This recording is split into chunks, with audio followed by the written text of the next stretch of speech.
Welcome to Snowmobile Sessions Live on YouTube and your favorite podcast platforms. It's the #1 destination to learn about snowmobiling, network with other sledders, and have an awesome time doing it. We'll meet other snowmobilers that share your passion and show your fan photos along the way. Snowmobile Sessions Live. Enjoy the ride.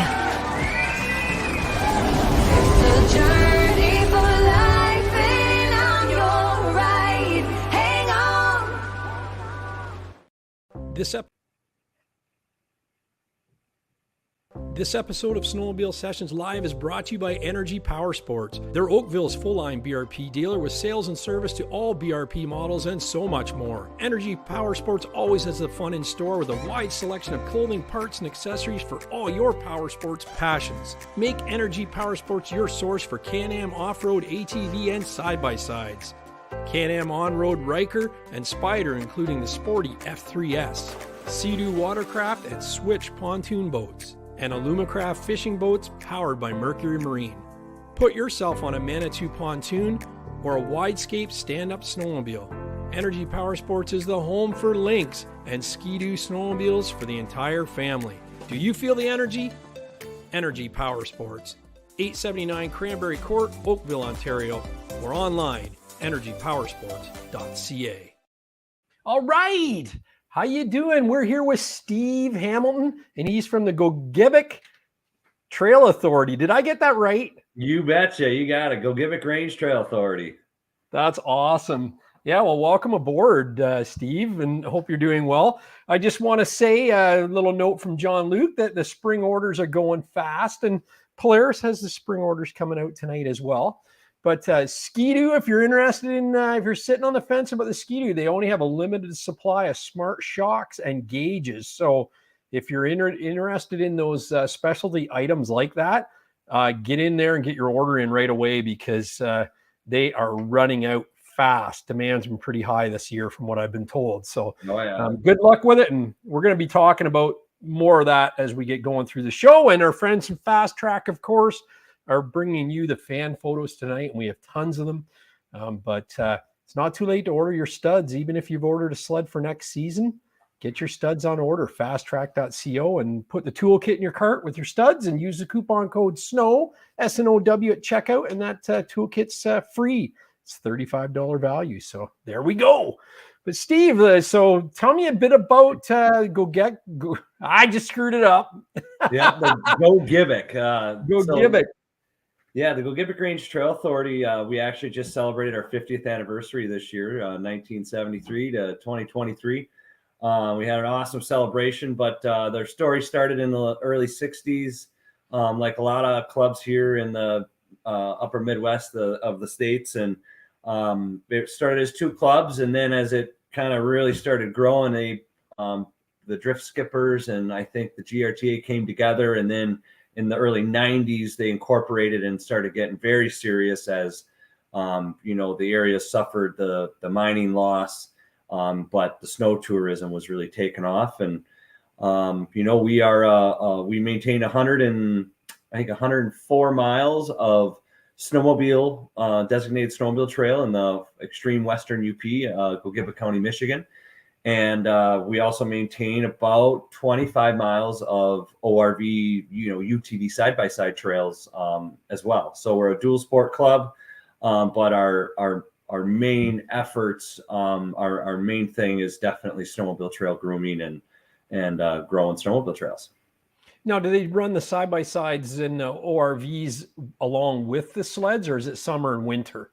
They in some spots there is dual use. However, the snow is so deep and typically so difficult for wheeled vehicles to travel on that we just don't see side by sides. And, if the trails get bad, we'll definitely see a little uptick. But for the most part, everything here is snowmobile only designated. We don't ever have dual use issues. Yeah, right. And I was going to say, like you said, Western UP, it must have a ton of snow. What kind of snow do you realize is each year? Right. Usually we average about 200 inches. So it's a lot. Right now, I know we're about, well, we probably lost a couple inches today. It was a little warm, but we did get some fresh snow. We had about 2 feet on the ground, a little over 2 feet on the ground in kind of most areas, with much more in the higher elevations and the lake effect areas. But the trails are pretty dang good. I was just talking to some rental customers as they were coming back in here before the show, and they said, again, trails were awesome, not icy, no slush puddles. It's been a little warm, but they're for March 6th here. We're rocking and rolling here in the Western UP. Right on. Right on. Let's see who's in the chat. We've got a couple of people saying hi to you. Wisco Sledhead says, "What's up, fellas?" Excellent. Welcome to the pod, Steve. He says, "Good to see you on here. Can't wait to chat the UP trails up for a few hours. Get these Canada boys up here." Dang right. Yeah. Mike Galitz is in the house. He says, "What's up, guys?" Throwing sparks, is doing a countdown for us. 3, 2, 1. Bobby O says, "Howdy, boy." Corey Brock's in the house. He gave his sled a real beating this weekend. His new sled, he's on that MXZ 850, and he's loving every minute of it. LaPointe Skidoo 800R says, "Good evening, all. Welcome in there, man." Jeff Dancer says, "Good evening, Gary and everyone." Kevin Malkin, great evening from Western New York, he says. Awesome. Yeah, Wisco wants to know what's up, Steve. And Tim Thorne says, "Hey, guy." Kevin, no chaser himself, Tim Thorne there, a buddy of mine. is he right on? Oh, that's yeah. Cool. Yeah, good to see some new names in the chat. I love that. So there'll be more probably joining us. We're competing with that damn Polaris launch tonight. What's happening with that?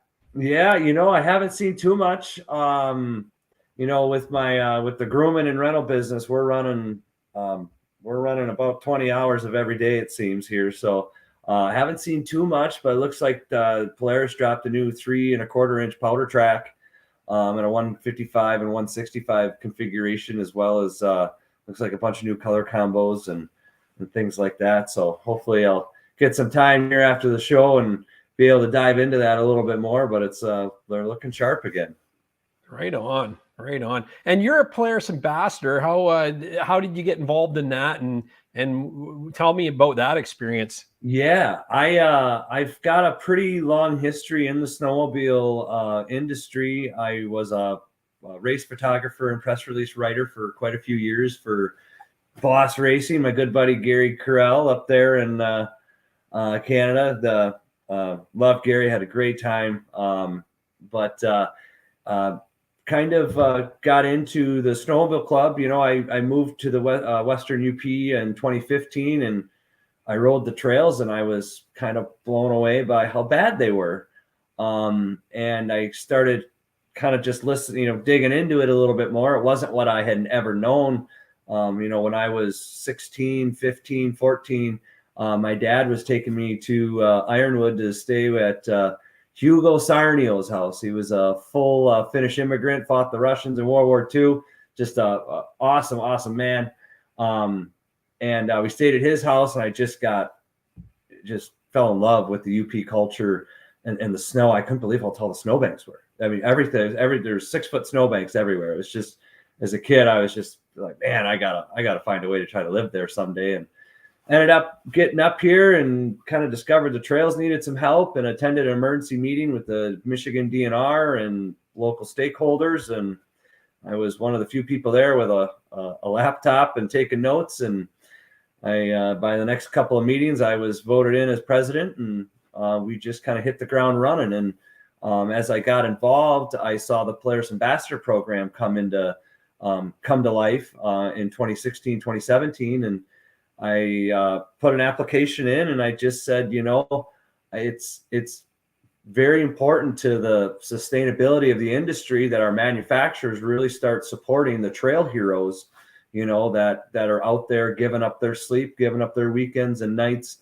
to facilitate the snowmobile trail riding industry. It's a cornerstone of every manufacturer's market. And I thought, it was time that I felt I was somebody that was carrying the torch of the sustainability, and away they got me into the program, and I've been an ambassador ever since.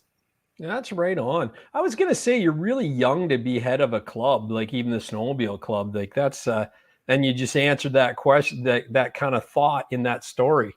Yeah, my dad, I come from a family that has really participated in snowmobile volunteering, and my dad had me going to club meetings when I was, 6, 7, 8, 9, 10 years old, pounding Mountain Dew and free popcorn and playing video games. But it was something I remember looking forward to, just the community of sledders that, having that exist inside the clubs. That was just something that always stuck with me. And I kind of really just couldn't believe that the Ironwood, Michigan, Bessemer, Wakefield trail system was in that bad a shape. I was like, well, heck, I can try. I don't know what I'm doing, but I'll get involved. And Jerry Nesworski, my vice president now, he's been such a huge part of our operation. And it's been a tremendous 7-year ride now. As president of this organization, we've, when we got involved, we only had 54 miles of open trail. We had $50,000 in debt as an organization, and 2 out of our 3 groomers were broke down and inoperable. So Wow. we had several other stewards of the community that came and rallied behind or next to me, and together we really flipped the switch on, because the area had kind of a black eye at that point. The previous volunteers that were running the club, were struggling, and I mean, it is a huge task. I mean, we're grooming 6,000 miles, 7,000 miles of trail a month. Wow. So it's big numbers, it's expensive business, but luckily we have incredible sponsors and incredible members and incredible volunteers that are in the organization that are the backbone of it. I'm just the loudmouth of it now. the circus ringleader, are you? Yeah, absolutely. Oh, what's up, Steve? My buddy Steve from Duluth on now. Good to see you, man. That's awesome. Yeah, Steve Jens, that's great. Yeah, so like what do you find the biggest challenges day to day with the club today, or is it a well-oiled machine? I guess I surely can't speak for all clubs, but I can tell you for the couple that I'm involved with, every single one is in survival mode. We've all have groomed, 10 plus thousand miles of trail. We all have thousands of hours in the groomers maintaining those trails. Equipment is beat up. We've had rain and thaw and ice, and that's very difficult trail conditions for these machines to try and work with. So I know everybody is really tired. We are all counting down the days of the season remaining, but it is a pretty well-oiled machine. We have, we have 700 miles of trail system here in our area, with dozens and dozens of trailside stops, and it's a really it's an intensively used riding zone that we're blessed to be able to manage together. But all the groomers are running. We got a couple hiccups here and there with some equipment. It just everything breaks. I don't care what brand you have, what your loyalties are. If you don't think that piece of machinery ain't gonna break you, it certainly will. So but no, it's going good. We've got great snow. I mean, That's good. That's good. Tough to believe with the mild winter we've had that we're still having really good trail conditions. But I rode 130 miles yesterday for the second time this season, and was just blown away by the trail quality. So yeah, right on. When you say 100 miles of trail, like I know the U.S. is structured quite a bit differently than our trail system here, because when we look at trails, we look at, we have a total of 30,000 now. It's not all open at any given time. But, last year we had 20,000 or 24,000 open at the best peak of the season. This year, I don't think we came near that at all. It's been too spotty. But when you say 100 miles of trail, what kind of variety is that? Or is it connected to another club that you don't get bored riding it? Or is there enough variety that will keep you, activated through it? Oh man. So there are, in our little neck of the UP here, there's probably about 1,000 miles of trails. There's about 6 different UP clubs that maintain those miles. But we then connect to Wisconsin, and Wisconsin's Iron County and Vilas County are 2 of the most prolific snowmobile counties ever. They have thousands of miles of trail just to ourselves, and they also do benefit from some of the lake effect snow bands as well. And all of their trails are open. So, you could come here for 10 days and backpack ride through all these different areas and never, you could ride, we have, like I said, about 1,000 miles in our area, and what we connect to in Wisconsin is probably about another 4,000 miles. So, it's unbelievable, the trail system that exists. And, with the Polaris Ride Command app, you can, it's all linkable. I have a fleet of 25 rental sleds that all have the Ride Command 7S display. And we have riders that regularly will do 250 miles in a day. Right on, right on. Yeah, I just was wondering about that. And Steve Jen said, Western UP can't get bored. I've ridden in Montana, Michigan, Wisconsin, and live in Duluth, Maine. And I camp at Steve's place every weekend. Yeah. Yeah, they're man. They're always tracking up the power lines for anybody else can get to them. So pretty awesome. That's cool. Just in the Villas County last weekend and going up again Thursday night. How close is that to you? That connects to our trail system. So Vilas County, they're the Snow Bunnies, and there's just a ton of clubs down there. You had me at Snow Bunnies. Yeah, right. Yeah, pick everybody's ears up. But the I didn't hear anything else you said. I just they're a good group of snowmobilers. Another club we sponsor and support. Bunch of great guys. But yeah, we've to be March 6th, and we're still talking about grooming. I got a groomer parked out my shop window right now that we're talking about what time we're going to be getting that baby back out tonight. And I know all the other clubs are hard at it. So it's been a great season here in the Western UP. That's cool. Throwing Spark says, what is the groomer of choice in the UP? Always a great groomer question in a club. Always a battle. What's the next groomer buy going to be? Every groomer operator is the best ever, as far as I've ever known. It's true. They're in the tab. Yeah. But really, in the Western UP, I used to not be a fan of the piston bully twin track. The Prenoth, the true snow groomers. I used to, I just thought they, with the turning and all the turns, like how could you keep pushing and pulling? And now that I've had a wonderful opportunity with Mike Olson up here of the North Country Snowmobile Club that I'm also secretary for. He got me trained up and taught me the voodoo of the piston bullies. And I'll tell you what, there's probably 9 piston bullies here in the far Western UP between all the clubs. And I would have to say that's been the buggy of choice.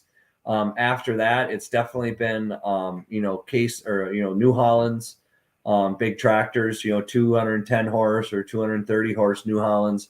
And then from there over to Tucker Snowcats, your traditional, Northwoods groomers. So, the piston bullies are a lot, I will say, more difficult to drive. The learning curve is much steeper, but they're definitely an operator type vehicle. Their steering is tighter. Our Tucker, you kind of got the steering wheel. You're always kind of bouncing. The tractors, you're kind of always bouncing, and those piston bullies, they're lasers. So I've really grown to like the piston bullies, especially with the 10, 12 way blades. You can move a crazy amount of snow around in a single pass that can be much more difficult on other equipment. So I'd say the piston bullies has definitely been the rigs. We've had, Mike Olson here at North Country Snowmobile Club, where I've done most of my grooming this year. So the North Country Club, we're up a little northeast of the GOGEBIC Range Trail Authority. But he's kept those groomers, those piston bullies, rocking and rolling all year. Over at GRTA, they have a fleet of 2 New Hollands that Lulich implement out of Mason, Wisconsin. Dan Lulich over there, they're truly it's ag equipment. They're an ag dealer, but they are a snowmobile club dealer. So we've had tremendous success. We just picked up a 2021 New Holland 210 from them that we've had a lot of success with. And so they've had 2 New Hollands, and then they got a 2016 Tucker as well. And Matt Rogers, who I had the awesome opportunity to give the volunteer, the Calvin Kangas GRTA Volunteer of the Year Award to at our 50th anniversary banquet. Matt was our mechanic and doing a lot of the, keeping the wheels on the bus here all season long. So he's had plenty of work with the equipment, but for the most part, it's been, your pretty run-of-the-mill bearings or a shaft here or a broken plow blade or, kind of stuff to be expected. Like you said, when you're grooming these intensive trail systems where, we have 3,000 sleds a day through some of these trails. Wow. It's incredible numbers. So the grooming, you're out there does and bumps, and we all know all the if you're gonna groom a trail, you got to cut the bumps out. You can't fill them in, and you got to relay that trail and make sure they're level and safe, and all of that can be tough work after a busy weekend. So we've between the piston bullies and the New Hollands and the Tuckers, it sure seems that's kind of the grooming fleet of choice up here. Yeah. He also asked, is anyone using a vibrating pan behind a New Holland there? We are pretty low tech, I would say, here in the Western UP when it comes to grooming drags. Mogul Master, I think, even offers a heated drag. Really? But no, we haven't used vibrating drags. We've only used. I've just been starting to use the Trail Setter adjustable pan. That's been an eye-opening experience, seeing how fast you can gather snow in an adjustable pan drag, because you could just drop the box right on the snow, and in 6 feet it's full, and then you can pop that pan down, and then whoop, you just laid a 3-inch, 4-inch pad of snow over what was dirt. So nice. That's you can do that with any drag, but those I found are much more responsive, and it's just quick. You can just do quick work with gathering snow, finding snow, and dumping snow. Yeah, right. That's great. Well, and that's the thing, 100 miles, when you think about that and connecting to everything else, it's quite a bit. Like your groomer operator, what's your schedule like? Is it a 24-hour operation, or are you out for 15 hours, or how do you slice that pie? Yeah, so the Michigan DNR has kind of split up the ownership of the trail. So again, in Michigan here, everything is paid for by the rider. My dad gave me this terminology. He said we're a payer group. We're not a user group. We pay our registration, our gas tax, and we pay our trail permits to go and ride. And then the state takes that money into escrow and then divvies it back up to all the clubs. So all the different clubs that we have are, again, user funded through the state of Michigan. And then the Michigan sets up the trail system so that you groom out and back. So you can do a double groom. You do 2 passes. They're not all loops, just, 1 passes. Most all grooming operations are out and back. Now, it really depends on, for the runs, if like at GRTA, we early on when I got involved, it was a lot of volunteers. We had a lot of people that would want to go out for 4 to 6 hours. So they'd groom 4 to 6 hours out. We'd radio. We'd have our time hacks. We know you'll be here at this point. You swap drivers, drive their car back to the garage, and you're only out for 4 to 6 hours. We have some other operators that they want to be in the seat for 12 hours. They want to be out all night. But we groom almost exclusively at night.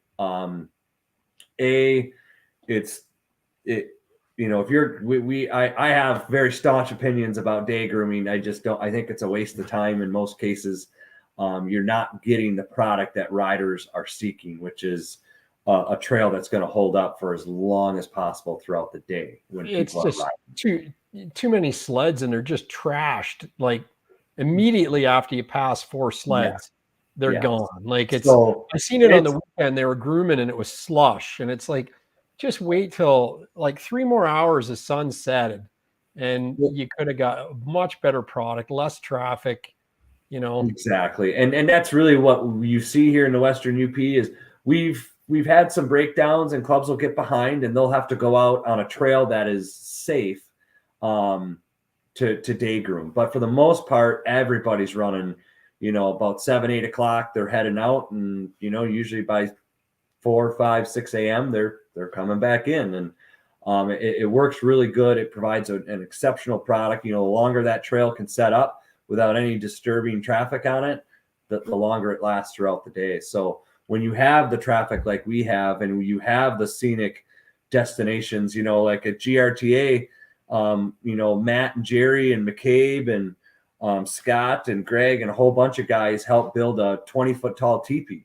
We got pictures of that. It's pretty cool. I can't wait to talk about that. Yeah, that teepee was a pretty incredible project that was club funded. We've had, we're probably 80% of the way of paying the $15,000+ that it cost to make. But, it was just one of those projects that all of a sudden created an incredible new draw, a new thing to go and do. You can go in this teepee. We give you the markers, sign your name on the wall. Don't blow the ending. We got a ton of pictures of that. I can't wait. Yeah. So it's that's cool. We have a lot of destinations, and it creates a lot of traffic. We're an intensive use zone, but that's why we have, as many groomers as we do, and is why the guys go as hard as they do, is, a lot of businesses and riders depend on it. Yeah, we've got a map too, and I thank you for sending us a map of the area, because I talked to a lot of clubs. Actually, the club we had last week from Sudbury was in, and I wish immediately you start talking, you start describing all these towns and villages and other clubs, and you're thinking, man, it'd be great to have a map up and look at that. And you've sent us a map, which I can't wait to see and go over that. Is there a lot of lakes in your trail area, or is it mostly trails? Like, do you get a longer season because it's no water, that type of thing, or how would you describe it? So just to my south here, where I'm at right now, I'm just outside the Porcupine Mountains Wilderness State Park, outside of White Pine, Michigan. I'm in between Ontonagon, Michigan, and White Pine. And I'm just north of the sled mecca of what we call Lake GOGEBIC. So Lake GOGEBIC is 14 miles long. It's a mile wide, and it's there's trails all around it. It's just an incredible destination. It look like there's good lookouts too. There's good views from. There's scenic vistas. There's just a ton of stuff to come and see here. There's a lot of, we're an old. Our area was built by mining, and we have the skeletons of those industries here today, where we have giant railroad trestles and just incredible infrastructure that is just kind of hard to imagine exists up here. I love that. Well, yeah, I guess to your question, Wisco says it's a lake of belts and pistons. Say what? He says it's a lake of belts. That's very true. One of my good friends, Ty, his sled burned down on Lake GOGEBIC. You lose a jack shaft bearing, and we all know how fast and easily magnesium can start on fire. And his sled burned to the ground. Well, they went out there the next day to pick up all the clean up after it. And here they look over, and 50 feet away is another scar from another sled fire. Yeah. I still see those around our area as well. There's one past this weekend. I said to Lisa, they're someone had a bad weekend. She said, "What's that?" I said, "That's a burn pile." You can't mistake it, right? It's quite the signature in the snow. Yeah. Well, that's the thing. She was asking why they were out grooming in the daytime too, and I said, well, it could be the schedule of the operator too. You're working off of it, probably in that area. Might be volunteers. They might get paid. Who knows? But then it was a young girl that was actually running the groomer when we seen her the first time, Awesome. the first day. And it's like, she probably come home from work and hopped in the cab for 3-4 hours or whatever she's going to give. Maybe she went in for 8 hours, who knows? But you're kind of, are you at the Mercery as well as, hey, you want to groom? Have at it. And we'll take you when we can get you. Yeah, we again hold ourselves to a little higher regard in the fact that we just know if we got to train somebody and their only availability for training or something is during the day or early afternoons, whatever, we will. But for the most part, you got to groom at night. You just have to. And our volunteers, at GOGEBIC Range Trail Authority, it's all volunteer. I mean, it is everything, every person, myself, everybody's a volunteer. We're strictly doing this to benefit the community. It's not a job for anybody. Now, yeah, wow. And other clubs to the east, and I think, down the road, I have my own aspirations. I'd love every groomer operator, that is grooming at night. That operator should be paid. There's good reason to pay a good person to do a good job, right? Yeah. So more than the case of beer you give them in the cab to start with, right? Yeah, it's not 1975 anymore, I'm afraid. But no, I know. There might be an emergency beer in one or two of them. You never know when you get stuck and have a breakdown. In case of emergency, break glass. Yep, exactly. But yeah, we, for the most part, Michigan doesn't allow us to groom across lakes. They don't allow us to sign trails across waterways. Now in Wisconsin, there's a lot of that. Man, there's some of my favorite trails in Wisconsin are one I grew up riding over by my parents, where my parents live now in Burnett County in Douglas County, Wisconsin. It's like 12 miles of lakes. You just hop a road and bam, you're on another lake and away you go. It's just awesome running. So no, we don't have that. But like I said, Lake GOGEBIC, there's a massive trail system. People running between all the different restaurants and bars on Lake GOGEBIC. And then south of us there, you have the Cisco chain of lakes, which runs between Wisconsin and Michigan. And that's a famed, snowmobile wintertime highway as well between all of the different bars and restaurants up there. So, this area is just, it is your eclectic snowmobile destination. Yeah, right on. That's perfect. Very cool. Hey, listen, do you want to have a look at some fan photos? We've got quite a few to get through, including yours, and we can keep the discussion going. Yeah, let's rock and roll. Well, let's do that. Just let me run the billboard, and then we'll get right into it.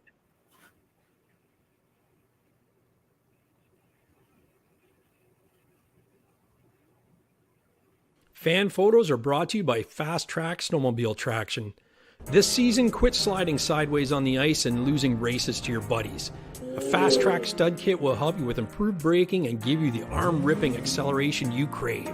I put over 3,000 clicks last season on my Renegade 850, and I'll tell you, these studs exceeded my expectations. Not one broken stud, my eye-to wheels still look like new, and they hooked up like I was on rails in the twisties, inspiring confidence every ride. Fast Track Top Gun kits are the highest rated stud kit at 4.9 stars with over 230 reviews. The studs are heat treated stainless so they are strong and they don't rust. The kit is lighter, easier on the track, and has a lifetime warranty against breaking. Each kit comes with a track specific template for complete balance with over double the scratch lines from stock templates. All listeners when purchasing a stud kit can get a free install kit, a $30 value. Visit fasttrack.co, add both products to the cart, and use the coupon code SNOW at the checkout. That's fasttrac.co. All right, there we go. Oh, I didn't even get my my thing set up. Just hold on a second here. I was rocking out to the catchy tunes and missed my own cue there. Very cool. So yeah, that's wait, I want to put a banner up here. We'll get there sooner than later. If you want to, if people are watching or listening on the podcast, I'm running into people every week that say they listen to it in their car or truck. I thank you very much for that. And if you are listening, you still want your photos shown, fan photo at mudbrats.com, or if you want to send me a message, I'll read it out on the air. and away we go. We actually have a super chat right now I got to take care of from Massar 850, and he says hashtag sexy eyes. He knows it. There we go. We might see sexy eyes in some photos today, Massar. Get ready. She's along for the ride, but yeah, this is great. I had a good weekend with Mrs. Mudbrats. We actually went up to the cabin, and I'm wearing Drew's jacket there, and we had a great weekend. Got some good riding in. Conditions, like you said, Steve, are excellent even in our area. We've had a couple of really scarce years up there, and this Sure. year's been really good. So only negative part was, and then you see it in the chat, the roads, when the sun came out in the afternoon, the roads got pretty dry. But we were alone at the cabin, no kids or whatever, and I for the whole weekend, and I tried to talk her into this I tried to talk her into doing this for a year, and she kept on saying no, and I finally talked her into it, and she enjoyed it. She rode the Smart Shocks, and she loved it. She didn't want to get back on that little 600 after that.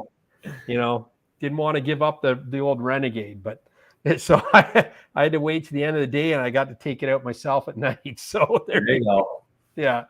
But no, we had a blast. And when I go out with my buddies and I'm just out in the back trying to keep up, the all around by the fireplace, or what Wisco says, you're just trying to keep up. You miss all the sights. And I was telling everyone last year that I found a snowmobile hanging from a tree.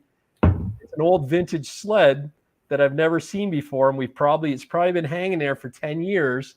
And last year, just going slow through this section, I noticed it. And then this year we're driving by, and not far away from that snowmobile hanging in the trees is Sam Squanch. And I seen it the one day, and I go, there's actually a koala bear or something, a three-toed sloth in the tree, like 30 feet in the air. So the next day we went out to go find it. And that's the thing. It had snow, so you can see all the snow we had from the night before. The first night you could see it clear as day.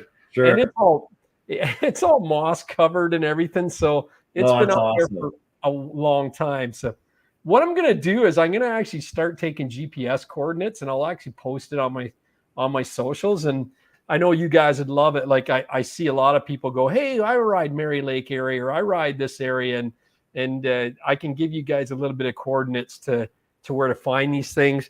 My son rode off a sled a couple years ago in this one spot. He was okay. He just rolled it, and the sled was damaged, and he was okay. But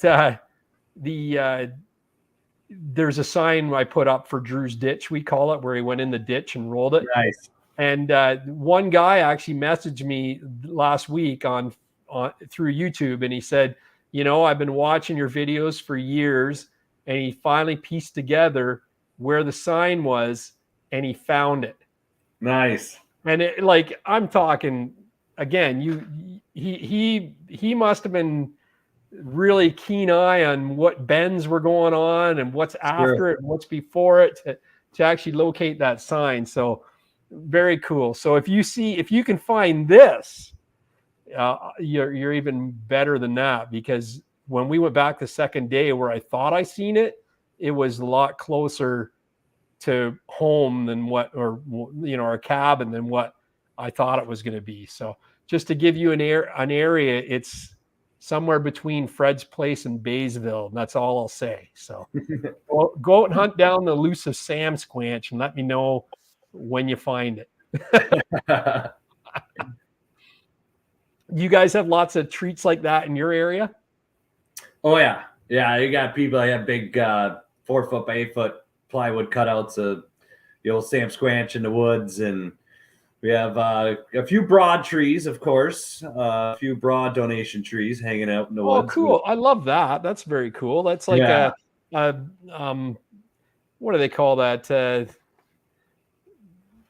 Mardi Gras, right? Oh yeah, pretty much. Like do it. That's cool. I should start one of those in my area. A Mardi Gras thing. Hang one up, get it going. Yeah, for sure. Mine would probably work well. Might actually strangle some sledders, you know. I know exactly where this shot's taken, and actually, Snow I there. yeah, this guy parks a lot of. I think every car he gets, he just leaves it. He just parks it when it dies and leaves it on the corner. So Yep. this isn't too far away from my home from home. But this is Rob Overholt. He says, "Hey Gary, here's some pitch from the last 2 weekends. 775 kilometers between both weekends.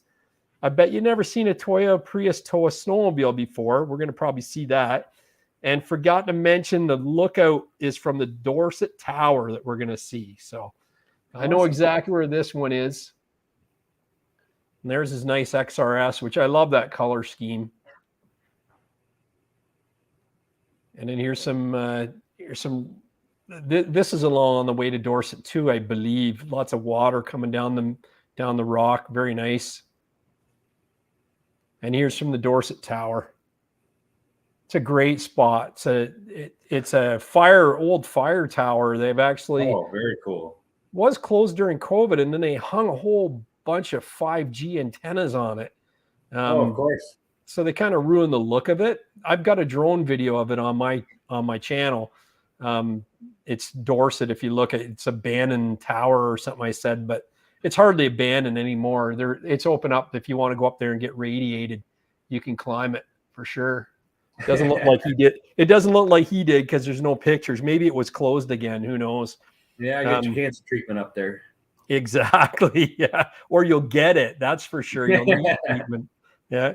Massart says 2175 miles for the season, for the year with more to go. Tell Justin he is slow. Wisco, you were slow. Yeah. Yep. So that's all he said. That's just the message he put out there. Beautiful sunset shot there. Have you met Massart before? Have you met Wisco, or do you just know him through social? Oh yeah. You met Justin? Yeah. Justin was great. He's instrumental in getting you on. He said, I know exactly who we want on the show, and I like a guy from the UP because I want to get down there next year to ride. Oh man, you gotta. Yeah, Wisco's bugging. Have you got any ideas where we should stay? We can stay in your house. You know, Snow Chasers Lodge. He was on Tim Thorne. He was just commented earlier, coming on spectating here tonight. So yeah, Snow Chasers Lodge in Wakefield's a good spot. I love staying in Wakefield. There's a couple of nice restaurants. There's like 4 different ways you can leave town to go on and do different rides. It's really nestled in a good spot, you know, because again, when you come here, not only do you ride Michigan, but you ride Wisconsin. Just all the clubs around us, just everybody kills it. Yeah, right on. I didn't even look and see Massart sound like, oh yeah, he's got his oxygen up on the thing. There you go. We'll get you a wrap on that, buddy. Nice. I didn't even notice that. Sorry, bud. Thanks for pointing that out. Wisco says he's fast as blank, blank, blank, boy. Yeah. Master says we're getting a lodge. Okay, hook us up with a lodge. Yeah, there you go. Steven's gonna hook us up for a lodge. Wisco, Wisco says, well, you know the drill by now. Week, I don't know, like 12 in a row of braptastic pictures. Got the vintage out this weekend. He played hooky on Friday. Don't tell his boss. To ride some crisp trails. He did 245 miles. He loved seeing the little one ripping the kids' sleds around. He broke a lot of necks with the 72 cutter. Or maybe they were looking at sexy eyes in the back. I don't know for sure. And he sends a laughing and some eyes. Someone has to compete with Massart's vintage lineup. Yeah, he picked up a real neat toy this weekend right there. Oh, yeah, I did see that. Yeah. Totally. Oof, that's a rig. Yeah. And there's sexy eyes riding in the back. It's awesome. Yeah, that's a head turner there. Yeah. I like how he's got the leather gloves the suede gloves and running shoes on. Riding the old Panther. Really sets the vibe of the ride there. Yeah. So is that actually called a cat cutter? Yeah. Oh yeah. Is that right? Wow, Yeah. that's pretty cool. I love Yeah. it. I That's like, can't believe it. It's an exact match for a sled. Wisco Sled Chick 96 says she still has whiplash from all those jumps he took me off of. Very cool. Man, what a score that is. I don't think I've ever seen one of those. Yeah, cat cutter. Love it. And there's the there it kids is. bobbing around. Oh, you can see how bumpy that is. That must have been a real treat in the back of that ski boost. Do you have children there, Steve? No, I am single and Loving just every minute. doing the entrepreneur life. Right on. Right on. And look at the he sat on his sled and then he had Sled Chick 96 throw a bucket of snow to get some dust to make it look like he was going. So Like they say, throwing you just sparks. gotta lean more. The more you lean, the faster you look. It's true, right? It's true. Yeah. Chris Watson, he sent some pictures. I don't think he's ever sent pictures There in. it So is. this is good. We got a new fan photo at mudbrats.com by noon Mondays is the key. Hey guys, glad to see you enjoyed your time in Quebec. I have a question for you and the team. When it comes to riding, I like comfort and long distance. My riding speed is between 60 and 100 kilometers an hour, so 35 to 60 miles an hour. I'll be getting a new sled in a few years. Should I look at getting a turbo or simply stick with another 900 Ace? The picture was taken tonight during a ride here in the Laurentians. What's your opinion on that, Steve? Should he get a 900 Ace naturally aspirated or a turbo? What are your thoughts? Man, it's pretty tough to pass up a turbo. They make some pretty cool noises. Give you some They pretty do, cool, don't they? pretty cool feelings on the handlebar. So I money's no object. I'd always spring for the turbo. There's always nice having a couple of twirly birds under the hood, but Yeah. yeah, I mean, I don't know if you're maybe more turbo problems. I mean, that's the only trade-off. well, you have to run premium gas in them too, where you don't have to Okay. in the natural. The other thing is like a buddy of mine's got a naturally aspirated 900 Ace and he put a clutch kit in it and night and day. Like it'll Yeah. pull the skis. It's like so maybe that's the thing is look at a 900 Ace naturally aspirated and call up Thunder Products clutching or Straight Line Performance and get them. Massart says a turbo, but Massart's a speed demon. Massart Right. didn't see 100 kilometers an hour until he pulled the kill switch on his sled. Yeah, When we were up here. the factory clutching is usually it's a good start, but man, if you get a kid in there for your riding style, that can just awaken a sled up. Yeah, for sure.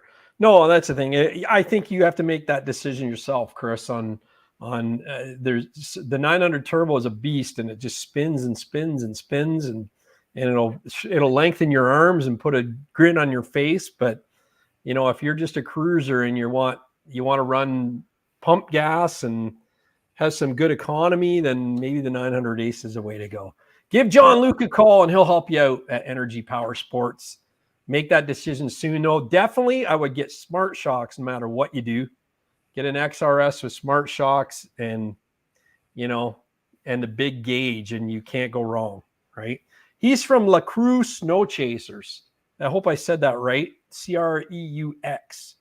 So Sure. yeah, pretty Beautiful. awesome. Mark Kramer, he sent in some pictures. He sent some. I don't know. You see the sign behind my head?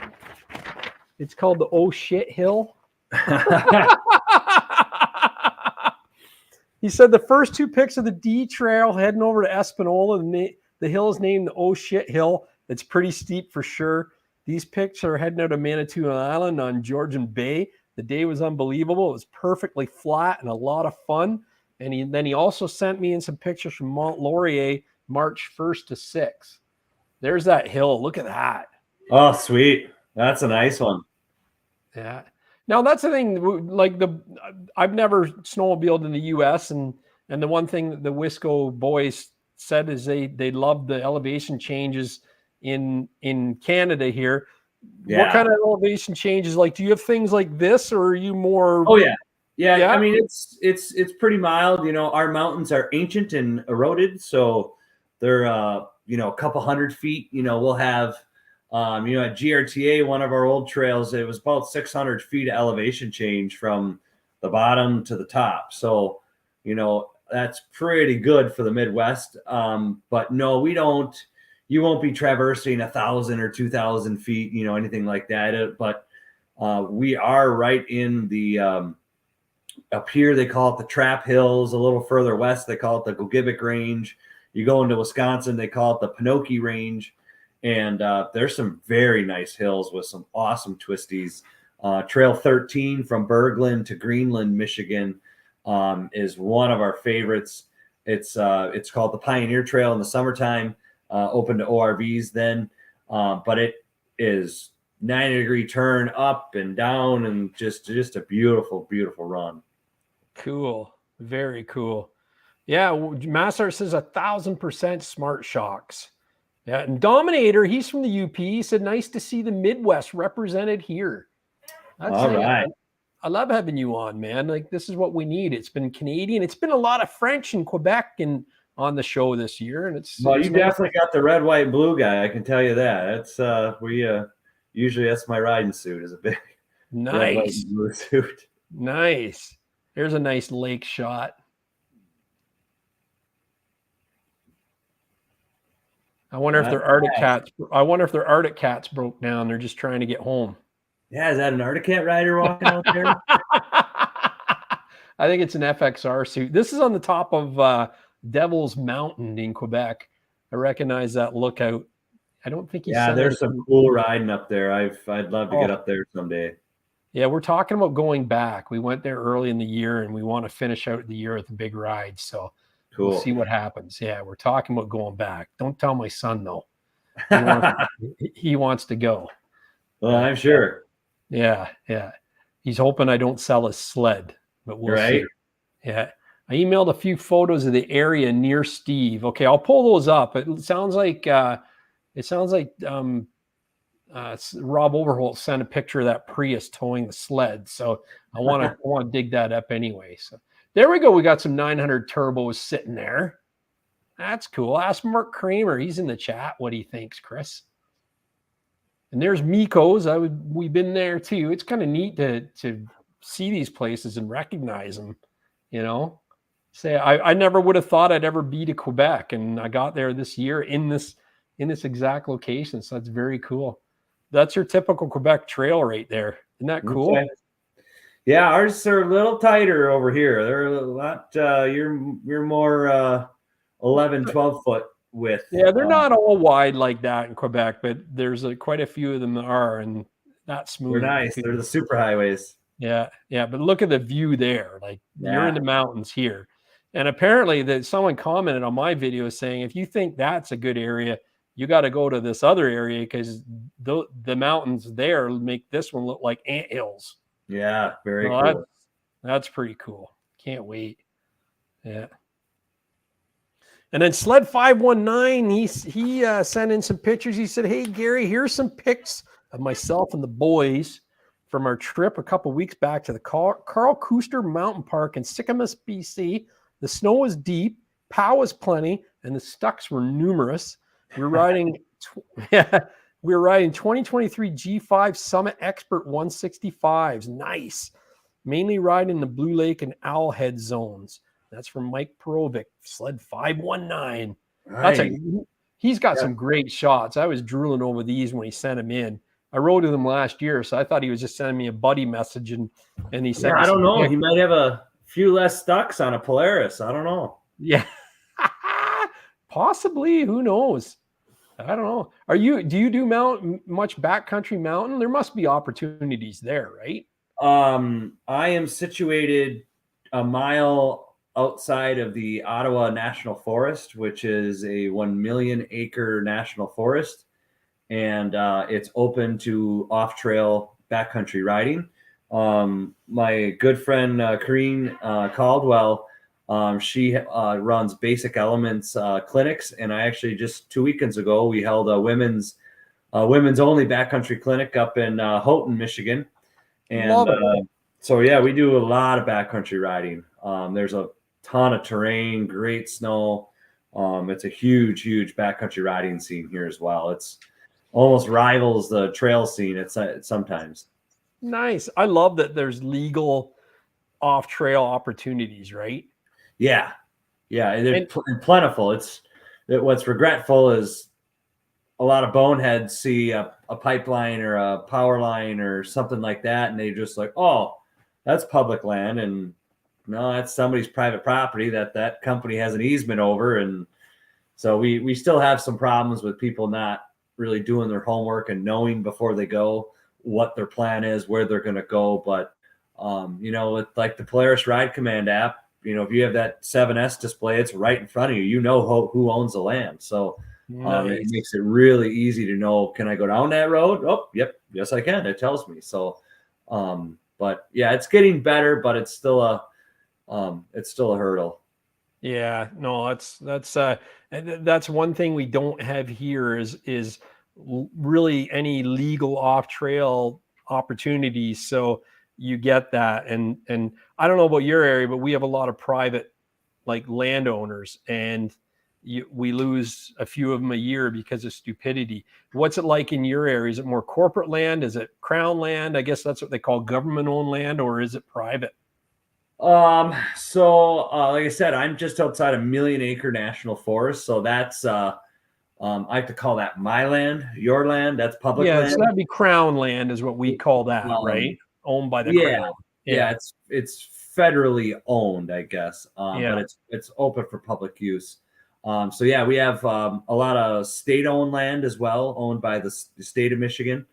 But then there's a ton of corporate land, a ton of commercial forest land. It's much of the UP is a paper pulp factory, or just growing timber and cutting it down. So it's a lot of, but there's a ton of land here. There's not many people. It's pretty desolate. Cool. That's cool.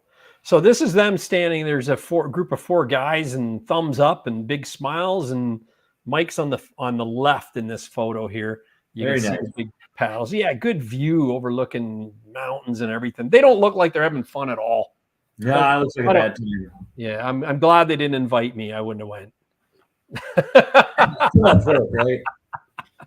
Looks like a blast. There they are. Oh yeah, look at the sad faces in this photo. All sad faces. Thumbs up, big smiles. Top of the world. Good day, Bluebird Day. Yeah, nice spot. Yeah, that's a great spot. And here's more with the snow. Now that wasn't a Bluebird Day, but lots of cloud. But Bluebird days are pretty rare. Yeah, I can't believe the powder. Apparently, they've gotten a lot of fresh powder out there. So West Coast has just been annihilated. It looks like. Yeah. It doesn't matter if you're Canada or US. It's been a great year. Started out slow though, and that's the same with our trail riding. We had a really late start to the year, but I think it shaped up pretty well. Hopefully it holds. Yeah, ours officially will end March 31st here in Michigan, but the grooming ends, and but the backcountry and the riding on public lands still goes on. So last year we rode April 19th. Yeah. So why is it March 31st? Is that like a landowner agreement, or is that a government? It's all part of the legislation of the snowmobile program, to my understanding. We clubs carry insurance for the private landowners. They're an additional insured on all of our policies. Our number one job as a volunteer club is to protect the good people that let us into their land. So the insurance ends March 31st. So private land trails automatically close. I gotcha. And that's what Jacob was saying to us, and it really was an eye-opener for me, is that your trail passes run from, is it December 1st to March 31st? No, they run October 1st to September 30th. Yeah. No, but I mean your snowmobile trails though. Oh, our snowmobile season runs December 1 to March 31. Yeah. And there's no red, like in our area, we have, if it's red, you stay off it. If it's yellow, it's open, but it's with when caution. the trail's open, it's open. Now we can ride the ability to shut a trail down. I don't care what anybody says. If a private landowner pulls their easement, they've effectively closed the trail. So that's right. Yeah.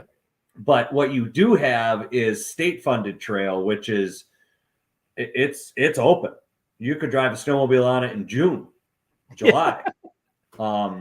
But those trails, Michigan is starting to look at having the ability to say, hey, we got a big warm up and rain coming. We're shutting the trails down due to flooding, trees down, yada, yada, yada.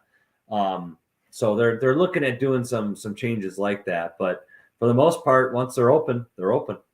Yeah, I think that's really cool. And you make the decision of if you want to ride them or not. But it would be nice to have the ability to say, you know what, it's going to warm up for this is what we do here.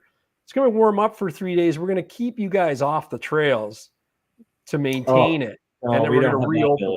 But no, like that's the thing. And that's where our color code system really does have its advantage. But it's really nice. Like this weekend, we had a huge dumping of snow on Friday night. Unfortunately, I wasn't around for it, but people were texting us going, hey, can we ride the trails out of town today? And it's like, check the ITG. That's the interactive trail guide, because that's where you get whether the trails are open or not. And they didn't open. I knew they wouldn't open. It was going to warm up too fast. So Dominator, this is Steve Hamilton. He's from the GOGEBIC. I messed it up again, but Dominator knows I'm going to screw up. Yeah, that's right. So yeah, Dominator came in late, so he missed the introductions there. But yeah, for sure. And Throwing Sparks, he's in the chat, and he sent me in some photos. And what's he say? Maybe he didn't send me anything that Throwing Sparks. I might not have put it in there. Oh, I did see it. He says, plenty of snow and cold temps. He had a great time, he said. That's what he sent me on these photos. Yeah, that trail looks perfect. Isn't that nice? You could just hold her to the bar on that one. Love that sled too. Nice. That's like my old Renegade X. For sure. Red belly pan and everything, I'm telling you. Yeah, I don't know the Skidoo program, man. It's all French to me. Yeah, that just means it's a 137, and they've changed that up again this year. So I love this. This is now your time to shine here. Oh boy.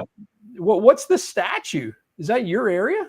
Yeah. So when I got into the GRTA, I kind of came in with an outsider's vision of how I saw the area, and I saw a lot more potential than what we were really maximizing. And so in working with Jerry Nesworski and all of the other club volunteers at the GOGEBIC Range Trail Authority, we worked with the city of Ironwood to get a snowmobile trail put into that statue. That is Hiawatha. Hiawatha is a fiberglass Indian statue, a Native American statue in Ironwood. It overlooks the city of Ironwood, and it is right on the edge. There's a 140-acre park in the city of Ironwood, which is truly a scar from not logging but mining. That was where all the different mines were that built the cities there, and it was just something that I was like, why are we not telling people to ride here? Like, what crazy awesome thing to go see. It's like 60 feet tall. It's huge. And it is. Yeah, that's in the last 2 years, it got refurbished through the Ironwood Chamber of Commerce. And it's just been a really cool project to show off, what exists in Ironwood. I mean, it's literally 2 blocks out of downtown, and we have a fully groomed off-road snowmobile trail all the way there. Now, if we come up, are you going to let the Canadians take a hit off that 15-foot pipe there? Yeah, that's the mega peace pipe there. I mean, it is Michigan, there might be some medicinal in there. You never know. That's right. No, I found that picture when I just searched the region, and I went, that is something. I love seeing sites like that on the trail, man. You must get a lot of people. My good friends Sean and Morgan Gallagher, they came up and did that photo shoot with me. We helped the Ironwood Tourism Council show off their stuff, but yeah, it's they got some great images from the Ironwood area there for snowmobiling. That's very cool. And 50th anniversary. And how many years have you said you've been involved in it? I've been president since May of 2016. Right on. So you're getting there, man. You've got a good chunk of that. Pretty cool. Yeah, we I again, the predecessors before me have really, that's why I was there. We stopped on a trail when I was young up there vacationing and riding, and I was just like, holy shit, there is a ton of snow and these trails are incredible. And I just remembered I just had put the area up on a pedestal from that moment forward, and just really honored that I've been able to serve this long with as many incredible people that are the real reason that we've had the success that we've had. Oh yeah, for sure. And little logos there popping up, so North Country, is that the backwoods part of it, or is that another club? North Country Snowmobile Club, about an hour away from Ironwood, Bessemer, where the GRTA is where the North Country Snowmobile Club is. And I've gotten involved with those guys over the last couple of years since I've started a business on their trail system. I now rent a fleet of 25 snowmobiles and a fleet of 10 side-by-sides over here just outside the Porcupine Mountains, just north of Lake GOGEBIC here in White Pine, Michigan, Ontonagon, Michigan. But North Country is the other club that I'm secretary of, and I'm groomer operator for, and whatever other duties may be called upon of me. So I just threw that one in there because Mikey's wife, Kristen, there, she got that, she designed that sweet logo. So I figured I'd throw that in there. It's cool. It looks very Inuit too. Yeah. I love it. Like it's got the Native American look to art. I really think that's neat. Dominator here, I'm going to wait for the map. Here's the map. Dominator actually asked, did Steve talk about the trail ride from Lake GOGEBIC to Lake of the Clouds?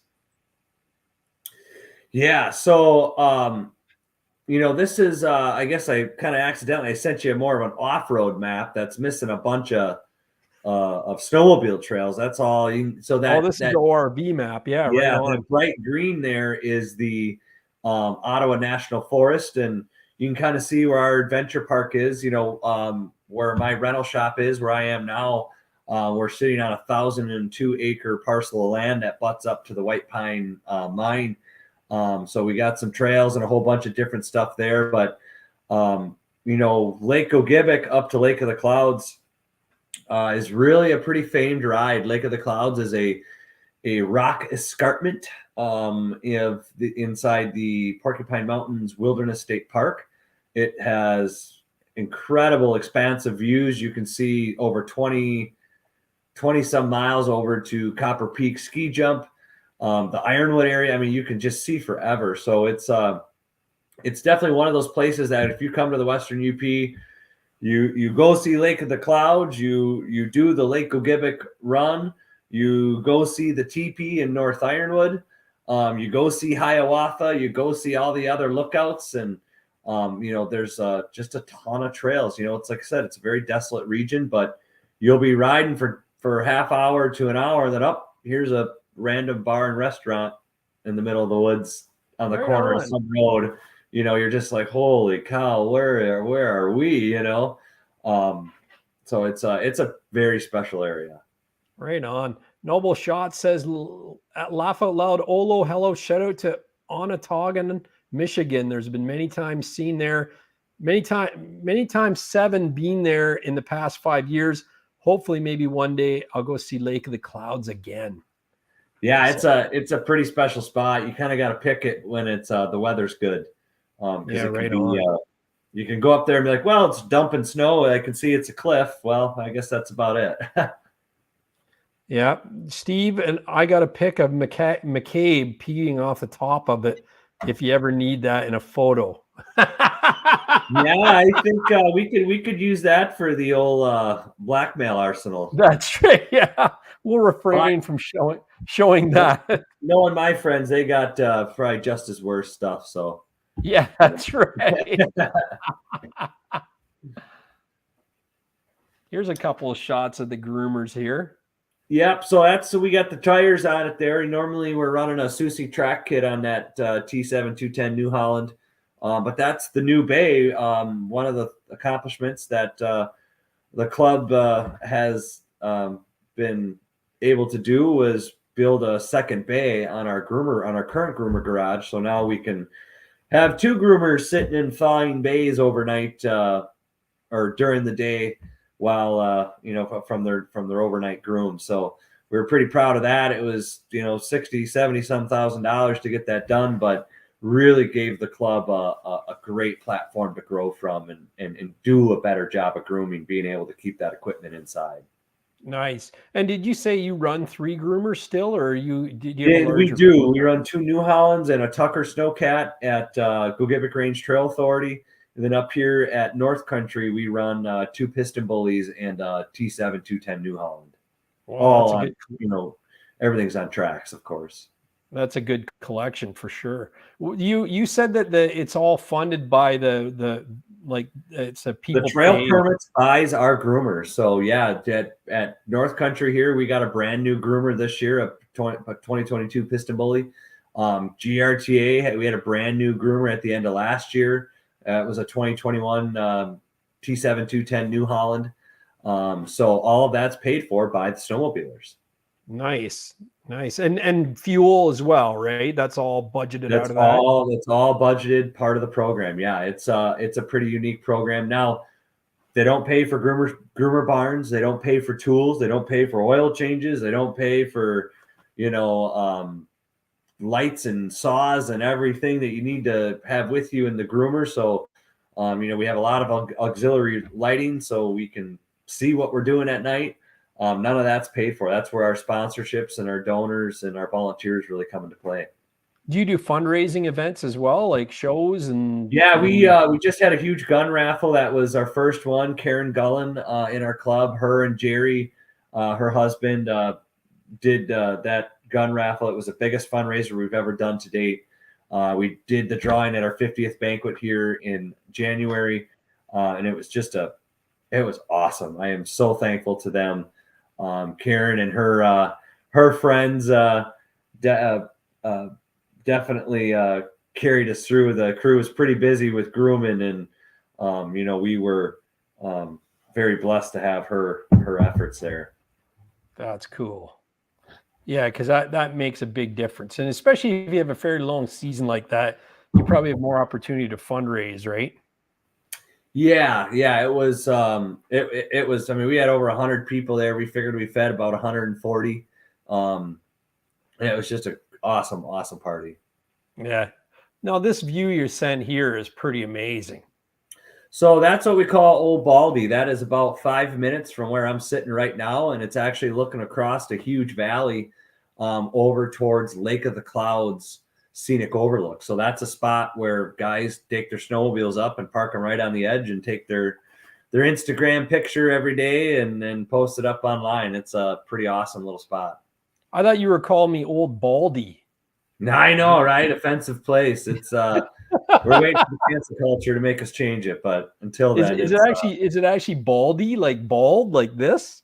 Yeah, it's Old Baldy, OLBALDY. I mean, it's. Oh, I gotta go there if they named it after me. Well, and there's multiple of those. There's one here, that's Old Baldy. You go to GRTA's trail system, you have Bald Mountain. So I gotta get there. That's awesome. It's your place. We're waiting for you, Gary. That's right. So that's Lookout Mountain over on the GOGEBIC Range Trail Authority Trail 160. It's a dual sport trail. I do side-by-side tours in the summer. We do waterfall tours and stuff. And the side-by-side trail, that is just a great, great run. And you know what I noticed in the groomer shack picture you had? The mud is really red. What attributes that? It's like a clay. PEI. It's clay? Yeah, you can really see it here. Wow. Yeah, that red clay, and then obviously iron. We have a lot of iron oxide that I think bleaches out of some of the old rock that they've used. But yeah, that clay gives it, she makes it pretty greasy. Yeah. Oh, I bet. Like it's always moist, which Do you get, is it very dusty in the summer or is it pretty Oh good? yeah, it depends. I mean, we've had, last summer was very dry, so it was quite dusty, but Yeah. when you do get rain, and a lot of rain, that clay obviously holds it forever. Yeah. Massart's giving you a round of applause. He says, great job. It's not easy to raise that money from volunteers. Yeah, we're pretty passionate. We have a lot of people that do what they do because of their hearts, not because of their wallets, and that's really been our special sauce. Is, we've kept some really awesome, people in the positions, and they're doing work with their hearts. So that's what I think makes it great.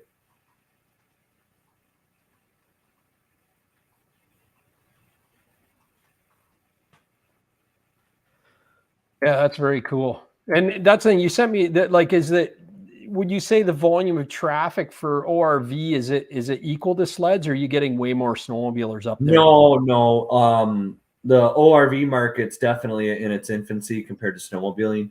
But in the last 4 years, with the efforts of our club, that has dramatically changed. We're seeing 50% increases every year in ORV use, as people are really discovering our area for off-roading. It looks amazing. Like it really does look like a really cool spot to take a side by side or an ATV. Yeah. Yeah. Steve Jens No, gives you a that's huge Steve Jens, he's got this compliment for you. Without Steve Hamilton and his efforts and the groups this area, we would be in a bad spot. I can't thank him enough. Yeah, Steve's well paid. He's a well paid. No, we again, it's a group. It is. I will say it is difficult to motivate people that you don't implicate their livelihood by touching their wallets. So when there's no money to motivate people with, it's a much different dynamic. You really have to be a good listener and a good motivator, and really use people, really try to pull out people's strengths and motivate them that this is not that hard. I got into this, I never knew what I was doing. I still don't know what I'm doing. And Yeah. I make mistakes every day, and I could do things better every day. And I think as long as everybody in the organization continues to know that we can always do better, and I don't know it all, and there's always a better way to do it, and I just don't know it yet. And that's really been what's helped us. But the picture here, that's a project I'm pretty proud of. That was a brand new trail that was created. We lobbied. I wrote a letter of support to the state legislature. I lobbied my representative and my state senator. I lobbied our entire community, and we have letters of support, and we got like $1.5 million from the state coffers to build this bridge and this new 6-mile trail. So this rail trail had existed coming into my town. It literally came to 4 blocks south of where I live in Wakefield. And we built a brand new trail into town. And it required this 54-foot bridge, which was very expensive. Of course, the modern day environmental protocols, you can't just weld a couple of semi-trailers together and drop them on some rocks and get her pretty level. Yeah. It was a very, very extensive and expansive project, but Representative Greg Markkinen and Senator Ed McBroom were absolutely influential in helping us get this done. So that picture is my vice president, Jerry Nesworski, dear friend of mine, my very, very good buddy. He's my confidant, and he's the tiger tail holder in chief now, that's for sure. But that's the bridge before they were getting ready to drop it in. So they dropped it in, a bunch of beams, and it was just awesome project. But I was very proud that Polaris, as a Polaris ambassador, I do all their stuff with Polaris on my chest or on my head, and with their support, we've done I mean, like I said, when I got involved, there were 54 miles of open trail, and today there's over 100. Yeah, And wow. that's through projects like this. And, we've really put a lot of, I mean, that's the second bridge we've put in. Yeah, So crazy. been That's some big, amazing. big projects. Yeah. So what is it, metal with wood clad on top, or what is the bridge structure like? No, this was, and actually, I'm sorry, this wasn't even steel. This was actually concrete spanned beams. It was like span. Wow. Wow. The DNR, when they do stuff like this, they want to do it once for 100 years and not worry about it. Yeah. And so it's built to the hills. The groomers are 30,000 pounds. So they got to have some big equipment. But yeah, they dropped in big span beams, and then it was gravel. It's a gravel surface bridge. We talked with the DNR about, do you want wood? And we're like, hell no, we don't want wood. We want something maintainable. We have Yeah. a grader can grade gravel across it, and you'll never have to get guys out there running boards down and doing all that crazy stuff. So it was a super cool project. That's wild. Bobby O says, wait till you see Gary's bridge. You have to listen to last week's episode to find out about that. But yeah, Awesome. we are going to put this one to shame. No, that's really good work, Steve. That's amazing. Justin says Steve handled the trail reroute this year with the ski hill like a champ. What was that about? Yeah, it's we had I'm struggling for the words here because I've talked about it to great lengths and I really don't want to talk about it, but we had a very anti-snowmobile business come into our community that kind of tried to blackball snowmobilers and really defame snowmobiling. And they tried to snip our trail system and just clip it into two. And the city of Wakefield, Representative Greg Markkinen, Jerry Nesworski in the picture there, myself, the DNR law enforcement. I mean, it was all hands on deck. It was right before the start of the season. They just ripped the rug right out from underneath us, created a bunch of bullshit reasons. I mean, just very, very, very, very unbecoming conduct of somebody moving into a new community as a big business. And, we found a way around them. And because of that, the trail it's been tough this year. It's been a learning curve for everybody, but we maintained access, and their goal was to eliminate access. And, we persevered through it. So I'm very, very proud of our group. It's been a constant effort. It's not over. It's going to keep getting improved. Our trails will always keep getting improved. But yeah, that reroute was a big deal. Do you think one day they'll see the light and recognize the money that this snowmobiling and ORV is bringing into the community and change their mind on it, or what do you think? No. They bought a business. Our trail system ran through their business prior, and they were well aware that the backbone of their business was motorized tourism. Wow. And they, as I said, were looking to eliminate that industry. And from my opinion, their actions and conduct displayed that very obviously. So no, I don't think it'll ever return, and it's a shame, and it's very unfortunate that somebody can be that discriminatory against snow. I mean, they literally walked people with helmets out of their business. So Wow. no, I don't see that happening. Geez, that's well, shame on them. You know what? It's their absolutely. loss. It really is their loss. Throwing Sparks says that sledders bring big dollars to local economies. Hard for the naysayers to ignore. Very true, man. You don't have to be a sledder. ATVs as well. You see it. You go north, so I'm Southern Ontario, and ATVs are legal to ride on roads in the province, but it's up to the municipality to approve it, right?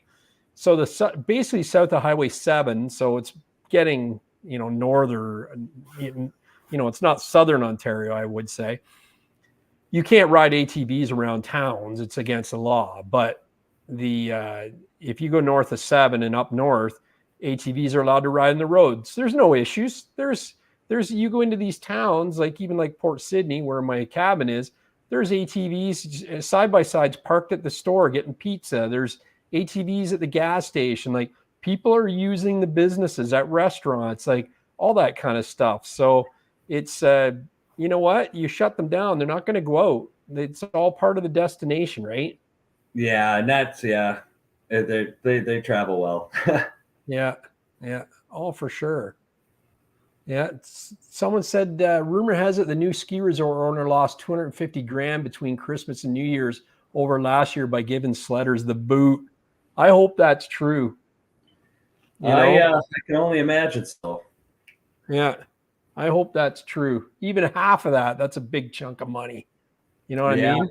It's a huge industry here. People have, there's a 10,000 person migration to our neck of the woods every weekend. Yeah. I love Justin. Well, play stupid games and win stupid prizes. Love that. Yeah. So we actually had a resort up here that actually tried to close the snowmobile trail and I can say what it is. It was a spa near Barrie and Aurelia and a Nordic spa, and basically got so much backlash. They went back on the thing saying, okay, we're going to let the trail still continue, because they didn't want the noise of sleds, running through their business. They let it through, but then the business went under anyway because they did so much other stuff that was not good. So, yeah, when you start telling good-natured people who are out there spending money doing good things in communities that they're bad because they're noisy and they're disrupting your recreation, and I get it, there are user conflicts that exist, but we got to be honest that we all deserve a right to recreate, and there's room for everybody. And it's always the anti-motorized crowd that just can't be anywhere near motorized. No. They're just, their lives end because they can hear something. Yeah, that's right. This picture alone here, we're showing the volunteers working on that bridge you were talking about. That's that's all the contractors, paid for by the program to put that bridge in. But the guy in the white shirt, Jerry, there, we were checking on it, and it was a very important project. This brought an unimaginable new faucet of money into the town of Wakefield that did not exist before. And that happened because guys like Jerry and the rest in our club just, pardon my poor language, but they just give a shit, Yeah, that's right. It's right. Yeah. They want good things to happen, and we're willing to lean forward and make that happen. Yeah. Without sledders, Dominator says, without sledders in the winter, the UP in northern Wisconsin would be a ghost town. There are just about every business up here in the 75-day season of snowmobiling, they're counting on making 180 days worth of revenue, because when I'd say we got 3 seasons. You got mud season, summer, mud season, and winter. Yeah. That's it. And your 2 mud seasons, nobody's here. And when you rely on tourism, when you're shut down, there's no money coming in. I know what that's like. That's how my business is. It's very, very difficult. And we do rely on it, but snowmobilers, I am sensing a greater ego with, well, I'm coming to town with all my money and I'm spending all my money. You better deal with my bullshit. Well, I can tell you, in these intensive use areas, we have very low tolerance for loud exhausts and especially the 4-strokes nowadays. These guys in these 4-strokes that are piping 4-strokes, it's it helps them breathe better. Well, you're no better than the asshole on a mountain sled with a GGB exhaust or a Jaws can. That's just, I can hear and tell. Like I said, I'm 4 blocks from the trail. I can hear them they'll wake me up at night. Yeah. And so you can burn that welcome, but for the most part, that's 5% of the that's 5% of the ridership. Yeah. I don't think the people with the cans have a bad attitude. They just don't realize what they're doing. You know what I mean? I don't think they're coming in there going, I don't It give a is shit. ignorance. Yeah, they're some of them are just riding it because they think it sounds better. I don't know. I Oh, think the absolutely. 900 But I can turbo. I tell think you that yeah, the number one problem facing snowmobiling is snowmobilers. yeah, it is. Yeah, yeah. The own worst It's enemy, just right? facts of the matter. It's not anything else. It is that 5% of the riders that just travel around and like, well, I'll never be back here again. I don't care. I mean, it's snowmobilers are their own worst enemy, no doubt. Yeah, no problem. Powderhorn was a big sponsor of the GRTA this year. They get it. Yeah, we had another ski hill in the area up their sponsorship and really change the tune that, hey, we can all play nice together. Yeah. Yeah. And Dominator agrees. He says, Steve, that needs to stop too. Riders need to respect the rules or stay home. Absolutely agree. That's the toughest thing, is to change the mentality of sledders, right? Like, you know, it's the same as the off trail stuff that we see up here. They got to remember, you're still a guest. Yeah, you are.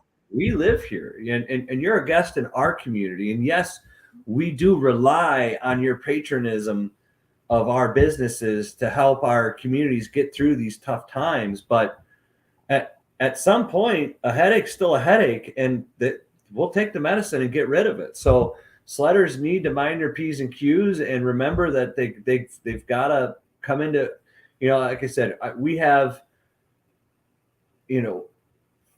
50, 60 landowners that open up their private property, what I call their little slice of heaven, to perfect strangers to come waltzing through there on their own machines, unsupervised at any time of night or day.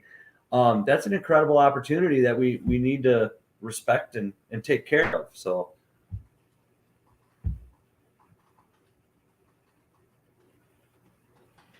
Yeah, I know, I get it. Oh, this picture was cool. You can see that concrete slab ready to be lifted off the trailer behind it. Yeah. Very cool. Yeah, it was a huge project. It was awesome. Yeah. And that project alone, like I said, was over $1 million. Yeah, for wow. 6 miles of trail. Yeah, and you know what? It's a small. Well, that's the whole trail, but the bridge is doesn't look that big, but it probably is when you're there. The supervisor with the white helmet, she's telling Jerry, I told you one more time, you got to put a hard hat on. You're the crane. They were probably telling us to get the hell out of the way. That's great. So that is my good buddy, Matt Rogers. Matt Rogers, we at GRTA owe him a heck of a lot. Matt, that's him winning. So Matt built the TP that we'll see here. Okay, cool. And Matt won the 50-50 raffle to fund the TP. And then Matt donated the 50-50 back. Wow. And he is just an awesome guy. He's our mechanic. He keeps all of our rigs going. He's one of the boys from Illinois, we call him. They we have a ton of volunteers out of the Illinois area. So we're just super thankful for Matt. He's just a badass dude. Wow, that's cool. So generous, right? Work your tail off. That's snowmobilers. Snowmobilers are very, very generous. Yeah. Very cool. Sled 519 just arrived, and Dominator says you missed your picks. He did. He's sliding in from 30,000 feet. That's awesome. They call us FIB, Gary's. Ask him what that means. What's that mean? Those are our favorite Illinois buddies. Right on. That's very cool. And Dominator said that earlier. He said, I'm an FIB or something like that. Where was it? Yeah, there's another meaning for an FIB, a fib. But in my experience, many snowmobile clubs up here run on the volunteerism of Illinois residents. Some of my best friends up, Matt Rogers is a transplant from Illinois, from McHenry, Illinois. Yeah. He's had Runyon and Sons. I can't remember the brewery down or the distributorship down there, but we've had them donate forklifts to us from Illinois. I Right mean, on. the people of Illinois might get a bad rap in the Wisconsin Dells area, but for me, the fib definitely stands for my favorite Illinois buddy. He says that's the wrong first word. Is it friggin'? Is it friggin' Illinois buddies? Yeah, and it isn't buddy. It's bastard. So So is it friggin' Illinois bastard? Yeah. That's what it used to be called. But I have too many good friends from Illinois now. I can't even. It's just. So you're way off. You're way off because he said unless it's a FIB, then it's a problem. When we were talking about the people breaking the rules, and he says I am an FIB. Yeah, I'll tell you. I think Minnesota is usually our number one. I think Minnesotans are our number one cited demographic. Yeah, nice. That's cool. I'm glad Dominator pulled that out of us. Leave it to Dominator to dig deep. You know, I love it. Yeah, that's great. You know, there's another great shot. Is that Lake GOGEBIC there? No, that is Lake Superior, the old Gitchagumi. That's Little Girls Point, one of the stops on one of my ORV tours that we give. Yeah, look at the clay all over those things.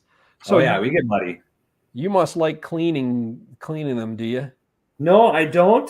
His name is Curtis. He's the best damn pressure washer maestro we got. He runs my rental shop here. He's a good dude. Sweet. You got to have one of those. It's for sure. Oh yeah. So do you rent side-by-sides, do you? I do. Yeah. So how many snowmobiles, let's start there, do you rent? And how many? I have 25. Wow, that's huge. Yeah, and 2023 adventures with Ride Command, and then I have 5 2022 adventures with Ride Command. Right on. Are they 850s or 600s or what are they? They're all 650s. 650. I rode a 650 actually, an XCR from one of the fibs, and it was awesome. I really enjoyed it. You know, there's a lot more pep in that 650 than I think most people anticipated. I was expecting more on the bottom, but it had really decent mid to high end range. That's where they come alive for sure. Yeah, like 40 miles an hour onward. I think a 600 E-Tech would beat it off the line, no problem. It's got a lot more bottom end snap. But once you get that 650 XCR rolling, it's a machine, man. It was like an old 800 E-Tech. You know what I mean? My buddy Tim Thorne here. Wait, you don't like my Minnesota comment? What'd you say? You got to be kidding, Hamilton. He's a huge supporter of our club. He owns Snow Chasers Lodge. Snow Chasers Lodge was awarded sponsor of the year for 2022 or for 2023 here. Tim and his crew, my buddy Steve Cole, Steve Reeser, we're the three Steves. Just awesome guys. But there's some facts to my numbers about people getting cited. We definitely know who the groups are that seem to get the most performance awards from the DNR. Yeah, right on. Yeah, sorry, Tim. Love you, buddy. Yeah, he knows. He's just, he's a wad Wisconsin a-hole driving slow in the left lane. There must be all kinds of acronyms, is there? Oh, yeah. Yeah, we call him, there's my dad. My dad's on here spectating. Colonel Don there. Retired. Tim is our favorite mud duck from Minnesota. Yeah, we usually call Minnesotans mud ducks. Yeah, right on. Look at this shot. That's beautiful. So that's just one of the many places we stop at on our ORV fall color tours. That looks to be probably the Baraboo Bluffs ride I do every year with the Baraboo Bluff ATV Club. Or maybe the Kettle Moraine group. They all stay at Snow Chasers Lodge. But definitely look up Snow Chasers. We'll have to get you guys down here for a ride and take you out. Tim knows a few backcountry routes as well. He guides for me on side-by-sides and snow. He's a just good dude, man. Well, that's the thing. If he's got enough to talk about, we should get him on the show. You know should. what I mean? Yeah. So I don't mind that at all. We've had Big Moose Camp and a few others from the U.S. down there. I'd have him on in a heartbeat, especially if he's giving me free accommodations when I come down there. That's a given, you know. It's, you know, he said he met up with Forestry Service officers Friday night. Great ticket. What do you guys have? And he's from Minnesota. Do you guys have speed limits on your trails, or what? How do you describe your? No. Our speed limits red, white, and blue, bars and stars. There's fast as you can go. There's none of that, you know, that Wisconsin crap. 55 mile an hour at night. We still got freedom on our trails up here in UP. Yeah, freedom, America. You gotta love it. You got it. Yeah, that's right. So, and that's the thing. Do you have police though checking different things like? Oh, absolutely. Yeah, we really rely on them to enforce permits. That's what funds everything. We've had a lot of accidents with people just blowing stop signs. So the biggest thing we need to do is have people stop at the stop signs. It's a very, very simple task. It's very rudimentary.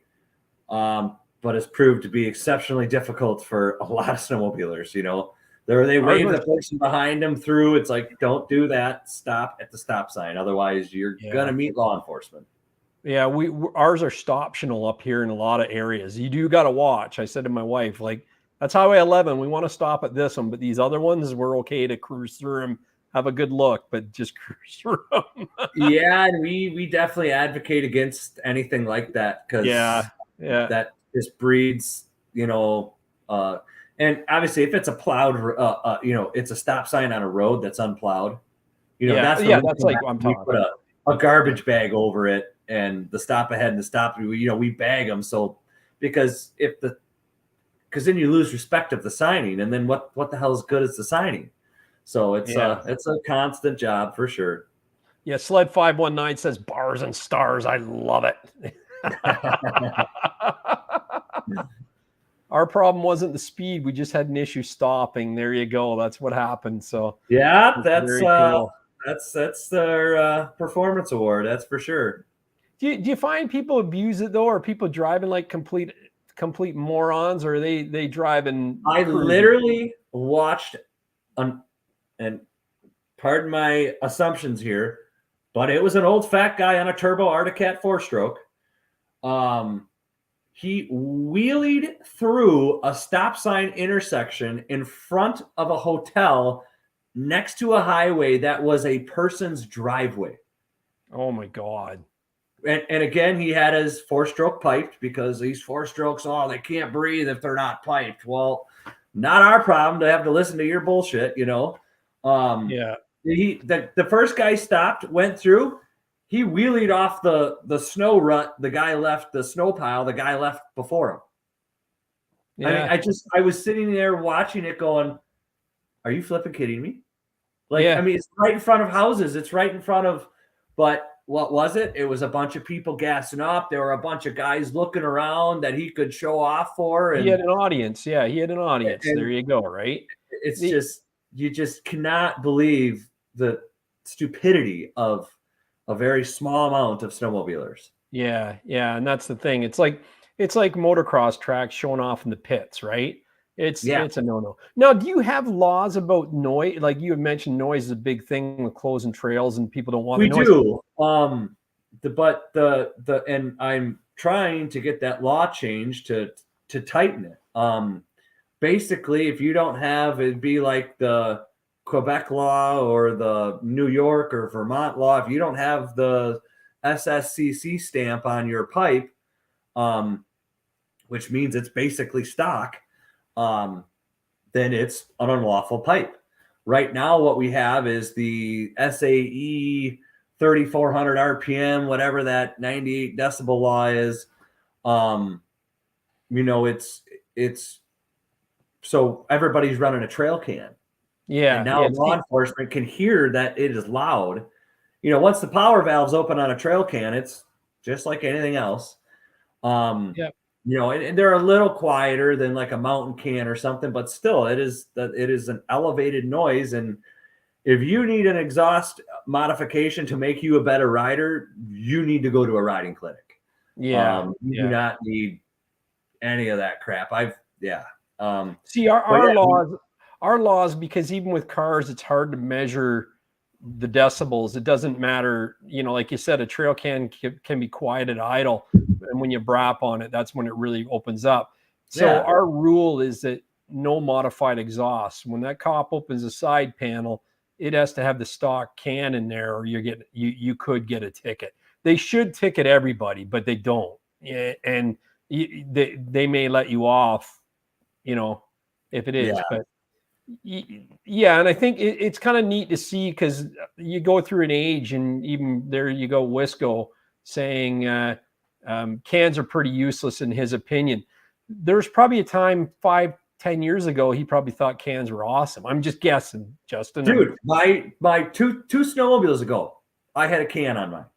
I've been there. I've gone through that journey as a snowmobiler, being like, oh man, this sounds so awesome. But then I got into the management side of it, and I mean, it'll rattle the windows of the groomer when it comes by. And I get it. We all love greasy old triples with stinger pipes. Can't be beat, right? It's awesome. Yeah. But that's not, you're going through people's backyards. You're going out there late at night. It's always seeming to be 11 o'clock at night, and the guys are whip. They're just like, okay, we get it. You have exhaust. Can you just like creep through town? No, they're on the gas. They're bropping it. Oh, did everybody see me yet? And again, now with the 4-stroke, you got these guys on Yamahas that they can't breathe right if they're not piped. Well, that's not the community's problem. And it's not that much louder. It's louder. There's a reason they're built the way they are. It's not the public trail system's problem that you want to get more performance. Figure that out on your own time. I think the stock turbos are loud. Even Skidoo's 900R turbo is loud with a stock can. It's quite loud, actually. I can't imagine putting a pipe or a can on it. Would be crazy. Yeah.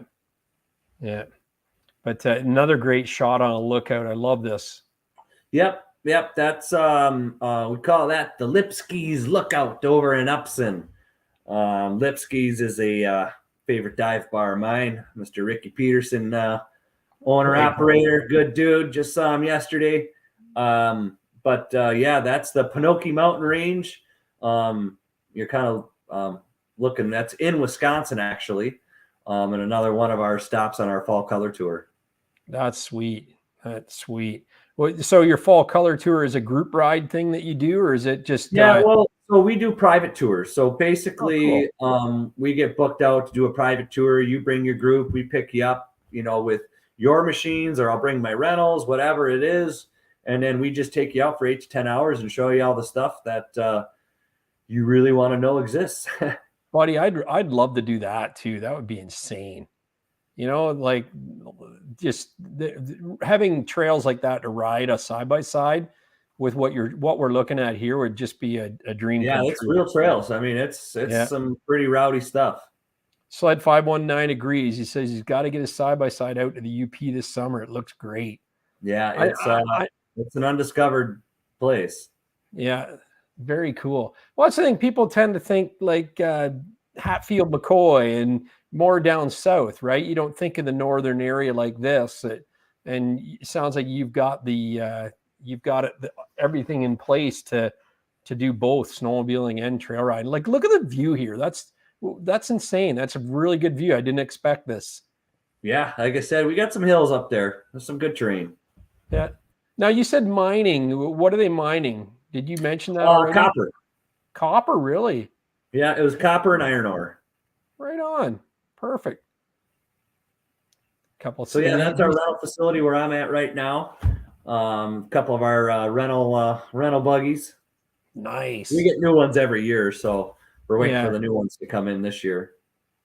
Very cool.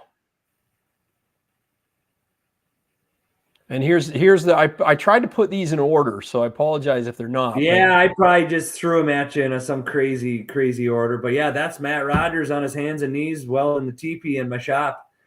We built that shop here in White Pine in my place, just because I was the only place with a 20-foot ceiling.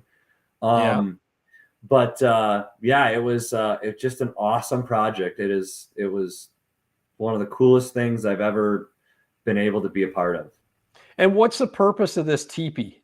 See that I didn't put it in order. So I've got them in order coming up. Here, I probably showed you some. I'm going to go back. Where are they here? I'm going to go back to these to remind me, but wait a minute here.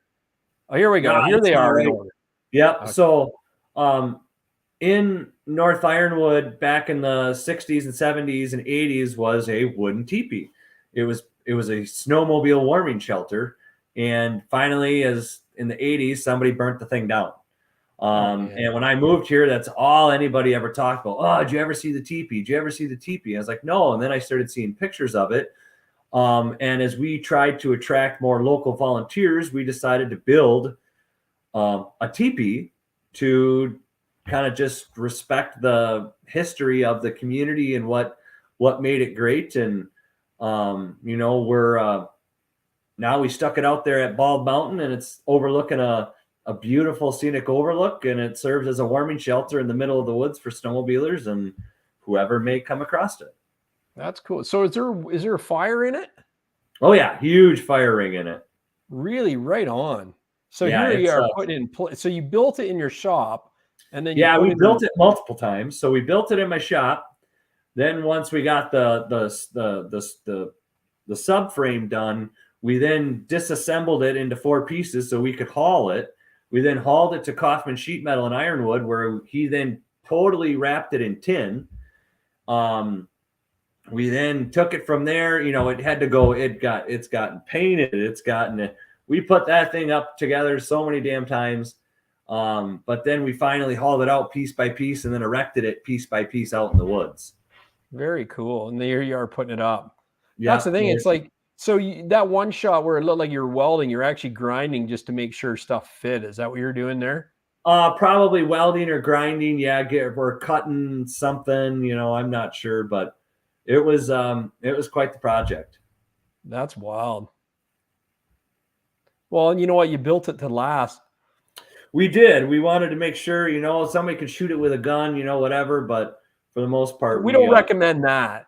No, yeah, it was just an awesome project.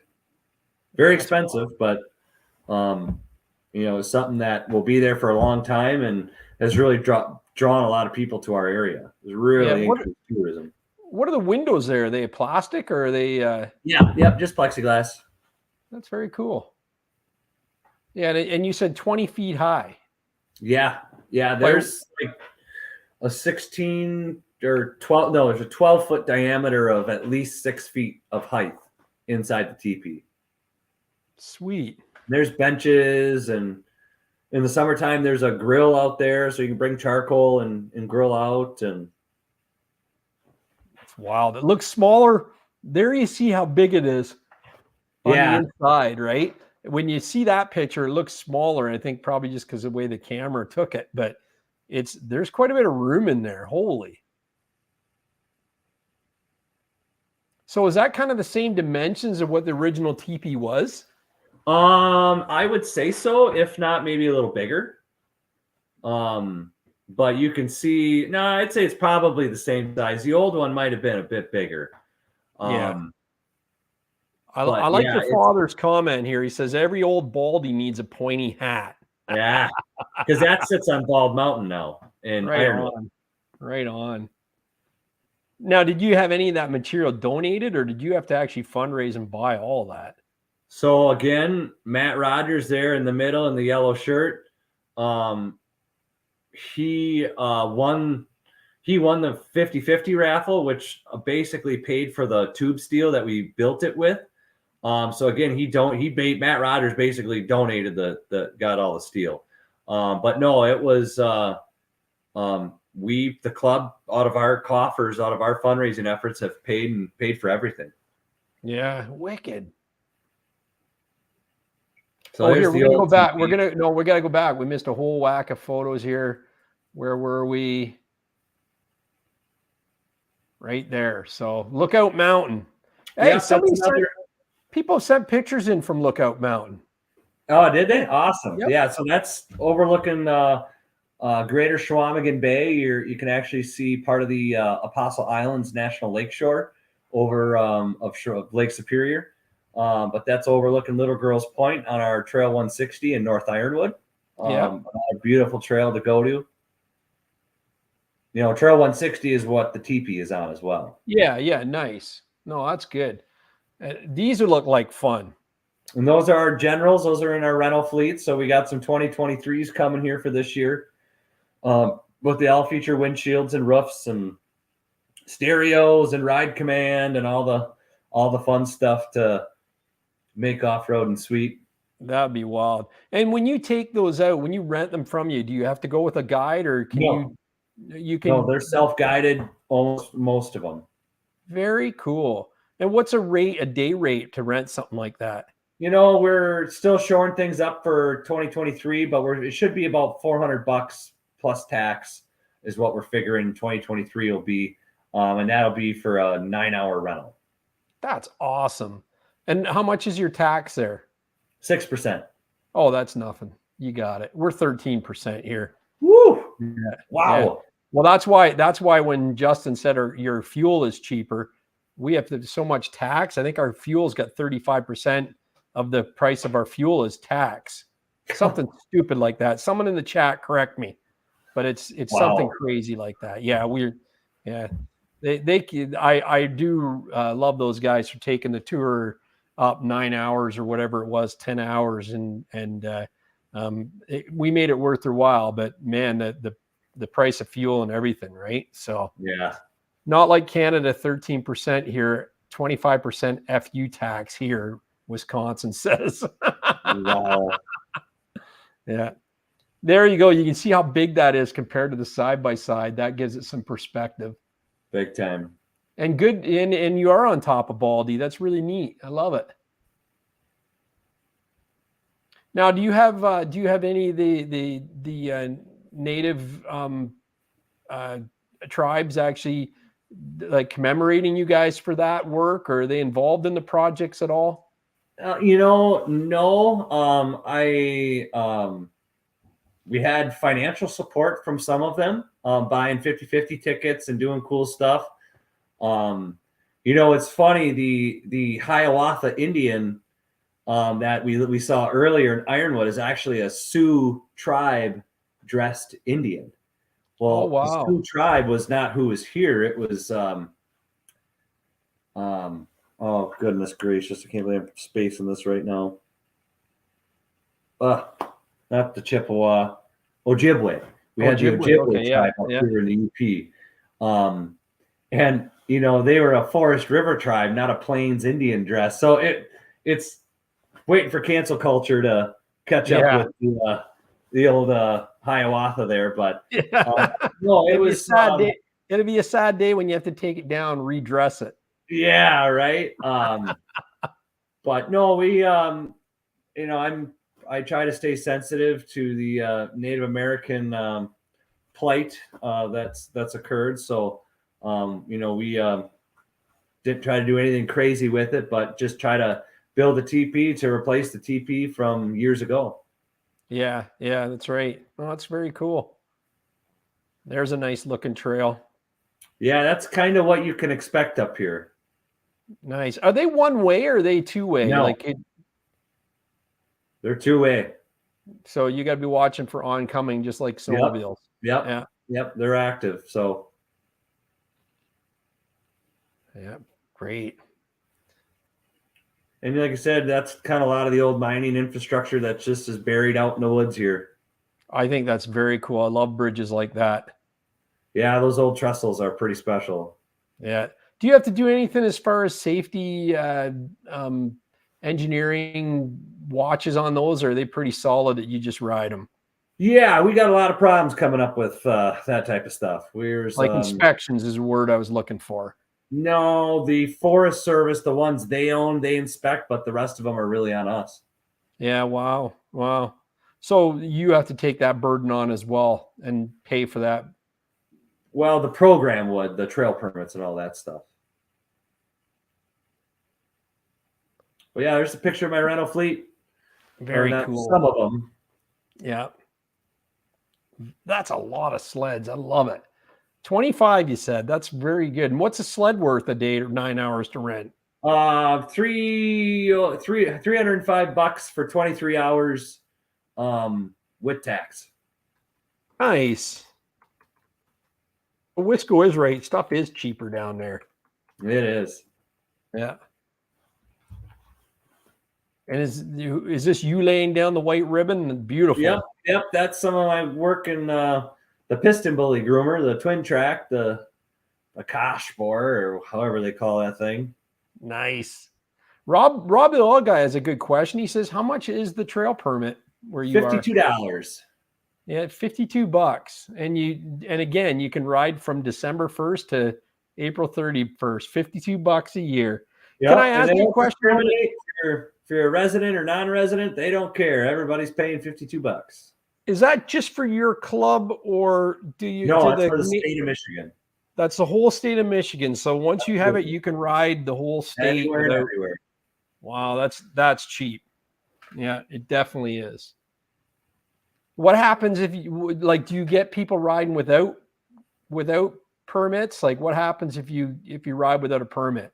Yeah, if I find them, I usually try to knock them off their sled and get their name and number and call the DNR, because this program runs on people buying permits. So Absolutely. We just call the authorities and try to get them turned in, because that's BS. If you can't, snowmobiling is not a cheap sport.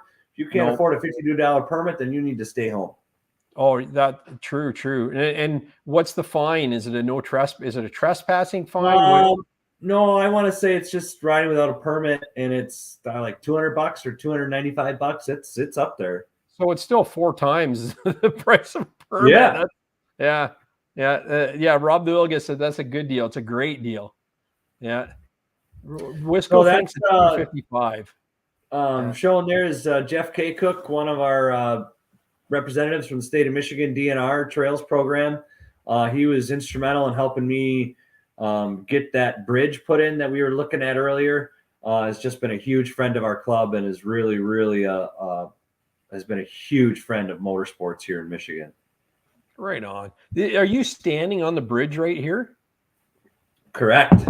Yeah, nice. Like very good workmanship with the railings and everything like that. And when the Sexy Eye Sky Bridge opens, we got to get you up here to consult on it. Yeah. Are you afraid of working 90 feet above water? I just need that. No problem. Okay, perfect. Yeah, pay for the damn permit and move on. I love it. Yeah, be a big boy. It's a good conversation because we have it all the time up here. What happens, and I love hearing what other states and clubs are doing with violators. Yeah. That's just our crew hanging out at our bridge opening. Jerry in the blue there, Charlie Blackett in the green, and the representative from the senator's office. I can't remember his name now, but just a couple from the group there. That's cool. How many active volunteers do you have in your club? 10. 10? That's small. On a good day, yeah. Is it something that where you're always looking for more always help? Yeah. In my other club, there's even less. Geez, that's when you talk about the number of miles you operate and year round, like we're not just talking winter. That's crazy. The price of permits aside, like and people think, well, I'll just donate money. At some point, there's going to be nobody to spend the money because we're all tired. Yeah, exactly. Or you're getting older. I mean, like that's the thing. You're getting older, and you got to get the younger guys involved. But 10 people is not enough, man, to run your area. I hope people watching can step up to the plate. If anyone does want to volunteer for your trail authority, who do they get in touch with? They can go right on Google, right through social media. They'll get a hold of Jerry, our vice president. He'll get you thrown into the mix. But not only do young guys need to get involved, people who are involved operating these clubs need to take on new help. They need to take on new ideas. So many of these young guys, and I've been a part of them. You've gone to a club and you want to help, and you can just tell these people don't want your opinion. They don't want your ideas. They want you to just come in there, shut up, and do what they say. And that's an old school mentality. We had that around here. That's not what is going to be your tool of sustainability for the future. You've got to motivate these newer people, no matter their age, to, okay, what's your idea? You've got to be very open and responsive, and you can't be, oh, we tried that once 10 years ago and it didn't work. Well, let's try it again. If you have someone that thinks they have a different way of looking at it too. If someone, so, you hear there's the comments are firing up now, and the Wisco says he's been volunteering with his local cabin club. They're reluctant to let young guys, in quotes, groom. I get it's expensive equipment, but have the experience, hard to want to help a club that has that mentality. And it's true. And then but then Steve says he'll be retiring from the service and will move up the UP and be working for Steve in 10 years. What about people that just want to come up for the weekend and volunteer, or just for a day and volunteer? Is that an opportunity, or would you rather have somebody stick it out? And well, when it comes to like grooming and training, I can't invest time into, it's a very skilled thing to do. I can't invest time in somebody who's going to be 2-3 nights a year. We need meat in the seat regularly. And I need guys that can do at least a dozen runs a year minimum. Otherwise, you're really not worth my time to train. And we have a 40-inch base of snow on some of these trails. But it's if somebody wants to come up and volunteer, every trail needs brushing done. Yeah. Throw a set of loppers underneath your butt and get out on the trail and just start cutting stuff down. Just start cutting those whips out. Start just doing something. There's so many easy things to do where you wouldn't even have to call anybody. You could just go out there and do it. Our stop signs are tipping over. You could straighten up our signs. You could, it's just unlimited things that you could do under your own motivation that people really just don't stick their neck out or really think outside the box to get involved. Yeah. Do you have signs around the trails saying, if you want to help out, contact this? Or there's signs around our area saying if you have time to complain, you have time to volunteer, or something like that. You guys can correct me on what it actually says, but we just don't have time to get that type of shit up. It's such a skeleton crew. Yeah, for sure. No, it's a problem everywhere. It's not just you experiencing it, but I see this as a big area, and it's that's where it all comes into play here. So, like this is the bridge again, is it? Man, does that area totally look different? Yeah, that's that bridge we were putting in. So it was a big deal. That's beauty, man. And is that gravel on top? Like, how do you keep that from washing away? Well, it's all level. We grade it. That was the whole thing, is we wanted to have something to be able to use equipment for, not not sweat equity on. It needed to be maintainable by equipment. So you're grading the rest of that trail, and then the grader just keeps going right over it. Yeah, it's just pretty awesome. Yeah, right. Just kind of makes sense. Yeah, pretty awesome. And that was Jeff K. Cook's idea from the Michigan DNR. So kudos to him. Smart guy, telling you. Yeah. And this is the ribbon cutting ceremony. Yep, I got the privilege of cutting the ribbon. It was a project that, again, was on the chopping block for 5 years, and finally we got enough noise around it to get it put in. Wow.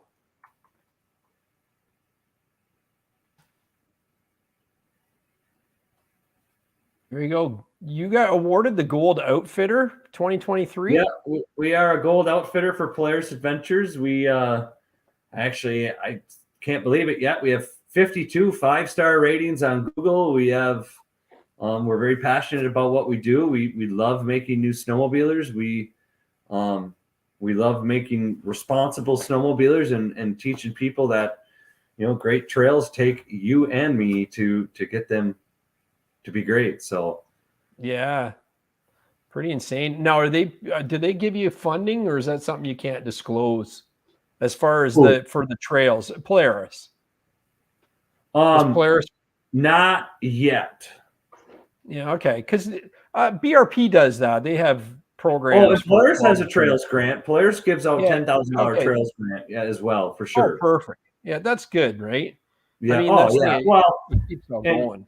You know, especially with my Polaris ambassadorship, one of my biggest gripes is I don't know how snowcross is helping the sustainability of the snowmobile tourism industry.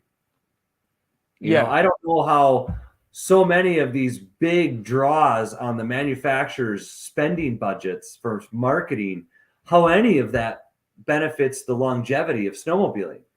It doesn't. And my complaint and my gripe to the big manufacturers is, what are we doing for the sustainability of snowmobiling?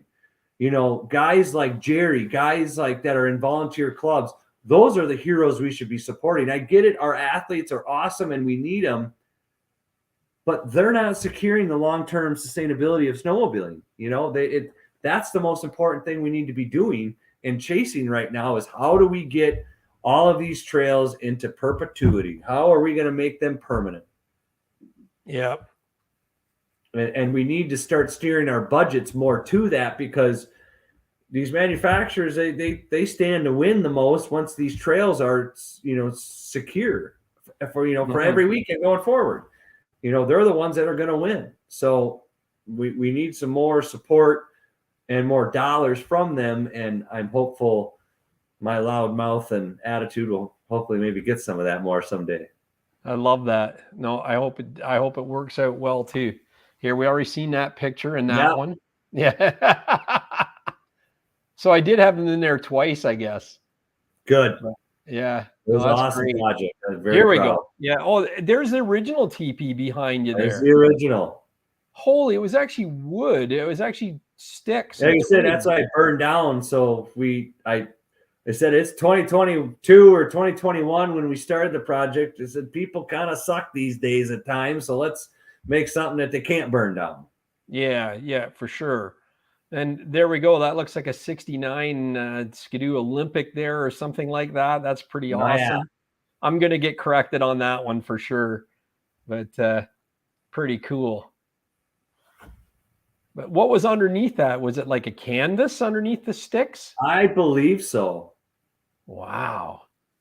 Man, that would have been something. It was all just, timbers. Yeah. And it is. It looks like a space capsule from Gilligan's Island or something. Oh, I know. That's what everybody said. Who put the spaceship out there? But we're still, it's a work in progress. We're, one thing I thought about was asking each school in the area to paint a mural for each panel. And then, we could do that every year, or, just do something to try and draw more community support into it. Because it is a pretty awesome little structure out there in the middle of nowhere now. Yeah, that is a good idea, right? Is paint it, get the kids involved, and that type of thing. That's cool. Maybe you could get some of the native people to get involved in painting it too. Oh yeah, absolutely. You never know. Like some of the talent that's out there is incredible, right?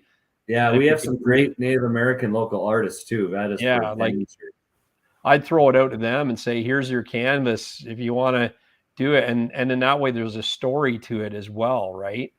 Yeah. So that's me out there ripping. I don't even see the beard hanging out the helmet. Nah. You tuck that in your jacket. Tuck the beard away for speed. Keep the ice out of it too, right? Yeah, dang right. What is that you're riding? So that's my that was my old my 2021 Polaris SKS 146. So that's Polaris's kind of crossover model. I love the SKS. It was a great buggy. That has the trail chassis on it, but the narrow front end, and then a 146 track with a 2.25-inch paddle. But it was an 850. It was one of the few sleds that every time I got done riding, people would come up to me and they're like, "So, what do you got done to this thing?" Is that right? Lack of maintenance and a crappy belt. Why? What do you? Like, man, that thing looks like it rips. And I'm like, well, I mean, I'm on the gas. I'm using the throttle lever, so don't worry there. She's definitely getting some throttle pulls going. But yeah, one of the funnest sleds I've ever ridden. I couldn't believe how flickable that sled was. But the new Matrix chassis, those are even another level. Yeah. Corey says, "Oh, off trail, LOL." Yeah, that's private property there. That's my property. So that's my powder field we tear up every year. Yeah, that's cool. Legal, yes. I love that. Yeah, love it. That's a great shot. Picture I took with our Tucker Snowcat at sunrise. Sunrise. That's cool. Great shot. That Tucker Snowcat's tall. They're really tall. I really dig them.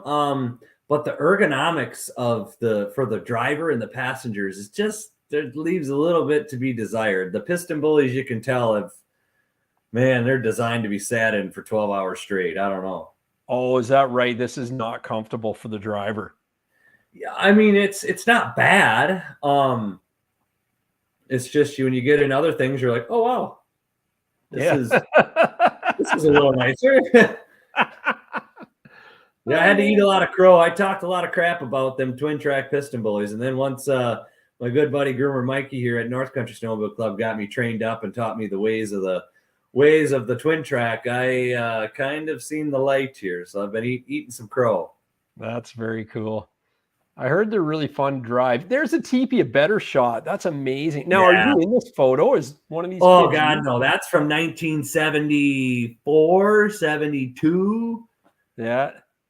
God, those kids are having the heyday, man. Look at the gear. And those same kids were there at the ribbon cutting of the new TP. That is the, I believe that's the Sari family of North Ironwood. And Marvin Sari is 70, what is he, 75 now? That guy can ride a Skidoo. What has he got, a Scandic or a Tundra? He can ride that thing better than grown men can ride a brand new mountain sled. He is just a beast on a snowmobile. And he's one of the reasons that Trail 160 still exists. And, I love these clubs and their history. There's 67 clubs in Michigan. There's over 600 clubs in Wisconsin. Wow. And they're dying by the weekend. They're closing up shop. It's a sad story. So I'm really passionate about the clubs and their history and the culture and their place in the community's local culture. Like most snowmobile clubs have had a very ingrained history with their local community. And, it's been easy for them to look away from that, but. Yeah. Wow. Actually, this photo, you can see it's actually birch bark, and it's all natural materials in this. And that probably is true. They just kept throwing materials on it as they would go. Yeah. Wow. Love it. It's quite a bit bigger than the metal one you built, I think. Yeah, I'm gonna say so too, but I bet you it's probably not too much bigger because I don't know how much bigger you could have built it. Yeah, well, that's the thing. Those kids are small too. Wisco says the trees are so little. Haha. Yeah, they get short that time of year. Yeah, well, no, and and you think about now that it's I don't know what'd you say 40, 50 years later, those trees are quite a bit bigger. Oh, it's unbelievable. Right? That's huge timber out there. Oh, buddy, what a great picture. This is the new. That's TP as she sits at night. And, the new TP covered in snow. That's wicked. Yeah, we've had a good year. What's What's the sign say hanging across there? It says, I think it says, "Welcome to the Bald Mountain Teepee." So Jerry Nesworski in our club, he hand makes all of our signs. Yeah, nice. Very cool. That looks great. See, there you go. You don't even see the metal. It's not so rocket ship looking when it's covered in ice and snow. We're hoping some natural patina will take over at some point, and it likely will. It'll dull, right? Yeah. So is that the shed you're sitting in, or is this a different? No, that's our clubhouse over in Bessemer. Oh, nice. So that was just a parade float, I think, in 2017 or 18 we did. Yeah. Look at the tracks on this thing. What a beast. Yeah, the old Tucker Snowcat. It's made in USA, made over in the state of Oregon. Yeah. That is a massive machine, I'm telling you. What are we looking at here? It looks like a salmon run. Right? No, so that's old Victoria, or that's Victoria Dam. That's on our trail system here, just minutes from our shop. So that's one of the rides that you can ride to on our side-by-sides. Oh, neat. So there's a big spillway waterfall. Yeah, okay, a spillway. Yeah, and like we have salmon ladders and stuff that kind of looks like that, but it would be the reverse of that. I was going to say, like, when you on your trail map or your trail system for snowmobiling, are all the scenic lookouts marked? So this is where the falls are. This is where Bald Mountain is. On our equipment, yes. On the paper trail maps, some of them are, and then on like your apps and stuff, there's not much marked. Okay. Yeah. Well, I think ours is through FSC too, but I'm not sure if the Ride Command has the points of interest on it. Probably is a way to get Ride Command to add that. I mean, you've got connections in Polaris, so can probably, make my it buddy happen. Tim Thorne at Snow Chasers Lodge in Wakefield, he's our Ride Command boss for the club. So nice. That's pretty cool. And then is this a fundraising barbecue or a thank you? Yeah, this is out at Bald Mountain at Charlie Blackett, my good buddy, Chicago Charlie. Another groomer operator. He was our 2022 groomer operator of the year. Just a badass dude, great buddy of mine. I'm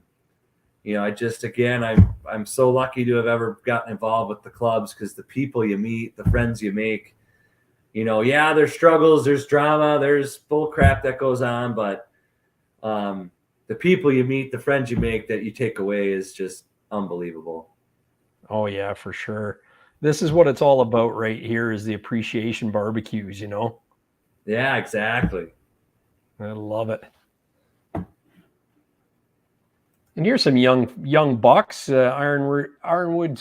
Yeah, I just wanted to include, so we support our ski teams locally. We bring our snowcats into the local theater for their fundraiser every Thanksgiving weekend. So I just wanted to show that our club, we support everything, including youth skiing, and whatever we can do to help in the community, we certainly try to. How does the youth skiing translate over into snowmobiling or ATVing? Well, a lot of these kids ride snowmobiles or they have dirt bikes. I mean, it's all, we're kind of, everybody recreates here. So yeah, true. We just try to show that just because you're a cross-country skier or a downhill skier, that doesn't make you a not snowmobiler. Yeah, that's right. We all kind of do everything here. Yeah. I used to go skiing and always think about wanting to get home to go snowmobiling, actually. Right? Cool. Yeah, very cool. Well, and then hopefully it might get the kids involved in the club one day too, right? Yeah, we just try to show them that, hey, maybe down the road you might want to give something back to us because of what it gave to you. Yeah, exactly. So you want to drive this big groomer? Come see me. Right. Yeah. And do you guys have an age limit of when, like our age limit is 12 years old to ride the trails? Do you guys have an age limit on yours? Same. Yeah, you got to have a permit. 12? Yeah, 12. Yeah. And do they need a special license for youth? Yeah, you have to have a safety certificate. And that's like ours too. So that's pretty cool. Safety so there's a training course, like we have a training course they have to enroll in. Yep, perfect. Another great view. Yep, all out North Ironwood there, down the GOGEBIC Range Trail Authority system. And that's the lake as well, right? Yep, Lake Superior there, Bald. Lake That's Superior. Lookout Mountain. Yeah. So the Edmunds Fitzgerald song, is that were they leaving from here to our area? Edmund Fitzgerald left I think Twin Harbors, or no, left Duluth and went over by Whitefish Point off of Paradise, Michigan there, over towards the Sault Ste. Marie area. Yeah. Where she went in. Yeah, that's right. That's right. So a lot of Boondock Nation guys are born and raised in the UP. Oh yeah, we know the Boondock Nation guys well. We were supposed to do some work with them this year, but time got away from us, and they usually come up here and ride and do some filming for the next year here at the end of the season. Cool. That's more the TP loading. Yeah, they were loading it to take it in to go get it wrapped. We're getting it out of my shop at that point. Right on. That is a neat project, man. Holy cow, yeah. Here's a bulldozer taking some trees down. Yeah, so these are all the Trail 2. That is a pink bulldozer. Yeah. But is it really pink? Oh, yeah. That's our Trail 2 reroute that we put in this year to maintain access. Oh, nice. You hope you don't have to do reroutes like that too often. No, and we've been having to do them way more than what we would ever like. It's been very tiring. Yeah. It's a song that you hear sang way too often, you know? Yeah. I do like that pink cat. That's pretty awesome. Yeah, the old Angelo Lupino company, they're known, everything they have is pink. Is that right? Yeah, it's pretty awesome. I guess it's unique. You know who's doing the job, right? Yeah, it's people talk about it. That's neat. There's that red dirt too. Holy. Yeah, and some of this is tailings from the mine, because this is right by a mine. And from my understanding, the processing of the ore causes the iron oxide or whatever it is to bleach out of the rock after it's been processed, so it gets even redder. Yeah. Well, when I was in Labrador City, they have big mountains of tailings, just piles of it, right? Like, do you guys have that in your area from the mines? Like, just massive. Oh, yeah. Yep. Yeah. When I say mountains, they're massive mountains of tailings from the mine. I wouldn't say that big. They're big mounds here. Yeah. And it's like, but they were digging deep. Like, you see aerial photos from the mine there, and it was just insane how deep they are into the earth. Sure. What are we looking at here? I can't really see. So more pictures of the Trail 2 reroute project that we were working on. So that's going up over the hill there where my hand just like right there is. Yep. Exactly. Going up. Nice. Very cool. You know, that can't be cheap to get bulldozers in to do all that work though, right? It's all paid for by snowmobilers. Yeah. Amen to all you sledders buying the permits and stuff. That's wicked. So there's Mr. Tim Thorne of Snow Chasers Lodge getting his 2023 Sponsor of the Year award at our 50th anniversary banquet. Sweet. Congrats there, Tim. You know, all the smack talk he's doing in the chat, he's a good guy. He's a big smack talker. Yeah, I told him I think 13-year-old girls post less on Facebook than he does. So hopefully give him a little shit for that. But yeah, great dude, good man. I taught him everything he knows about grooming, and very thankful to call him a friend. Yeah, very cool. That's Sean Swiatek. Or no, that's Tim again there. That's Tim again, yep. There's Sean, is it? There's Sean. There's our groomer operator of the year.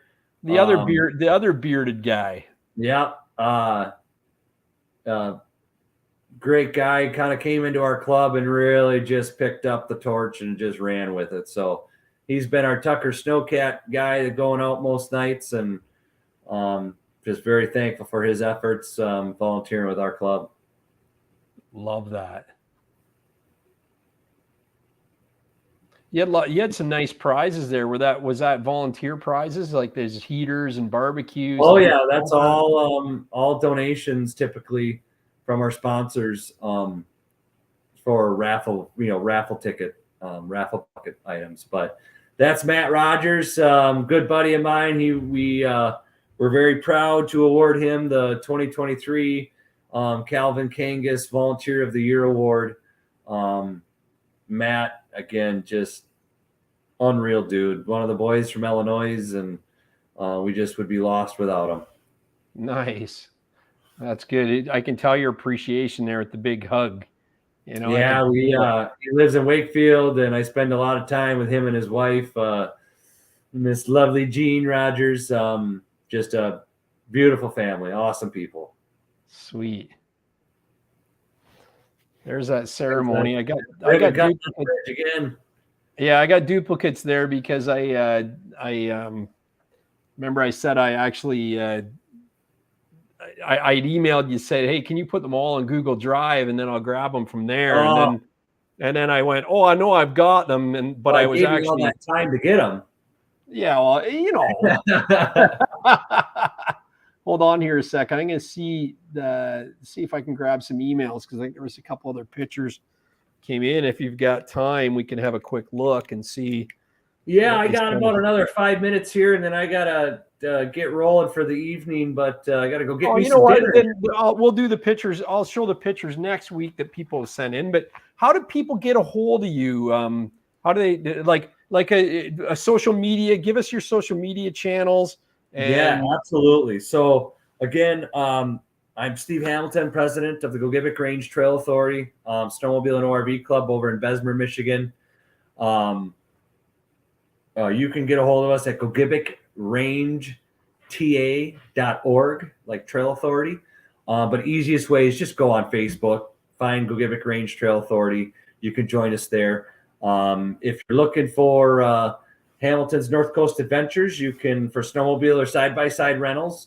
I'm up north of the beautiful Lake GOGEBIC, right outside the Porcupine Mountains. You go to hamiltonsnorthcoast.com, and you can get a hold of us that way, or you can go to Hamilton's North Coast Adventures on Facebook, Instagram, TikTok. I'm now TikToking, so dear Lord help me. Yeah, you can, or just hit us up on Facebook. So we're available. We're here for the sport. We're here to make snowmobilers and help educate people that snowmobiling requires you to be involved to help facilitate it and make it go forward. It does not take random paid people. It runs on volunteers. We need more. It takes all of us. It's a big community. We got to rally that community once more. Amen. Amen. Yeah, I found you easy on Facebook when Justin mentioned it. I just did a quick search, and there's lots of information. Your Facebook page is great. I'm following it now. I look forward to seeing the updates, and thank you for your time tonight. I know you're a busy guy.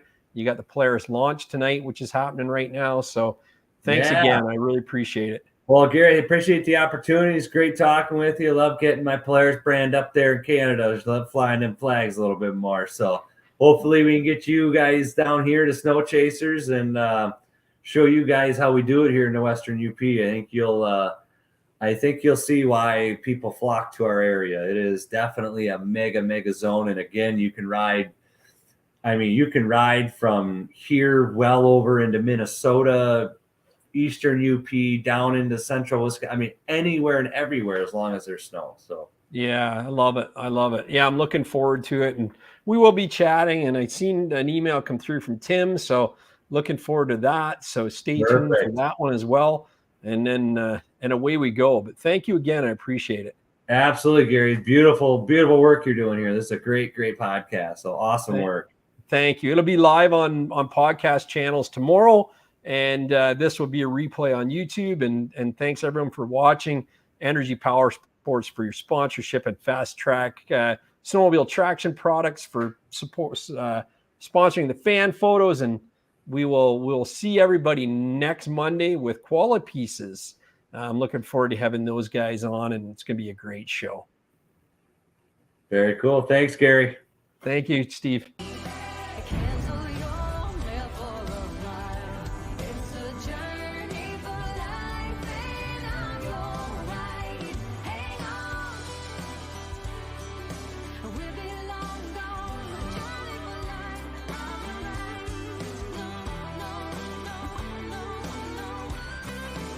It's a journey for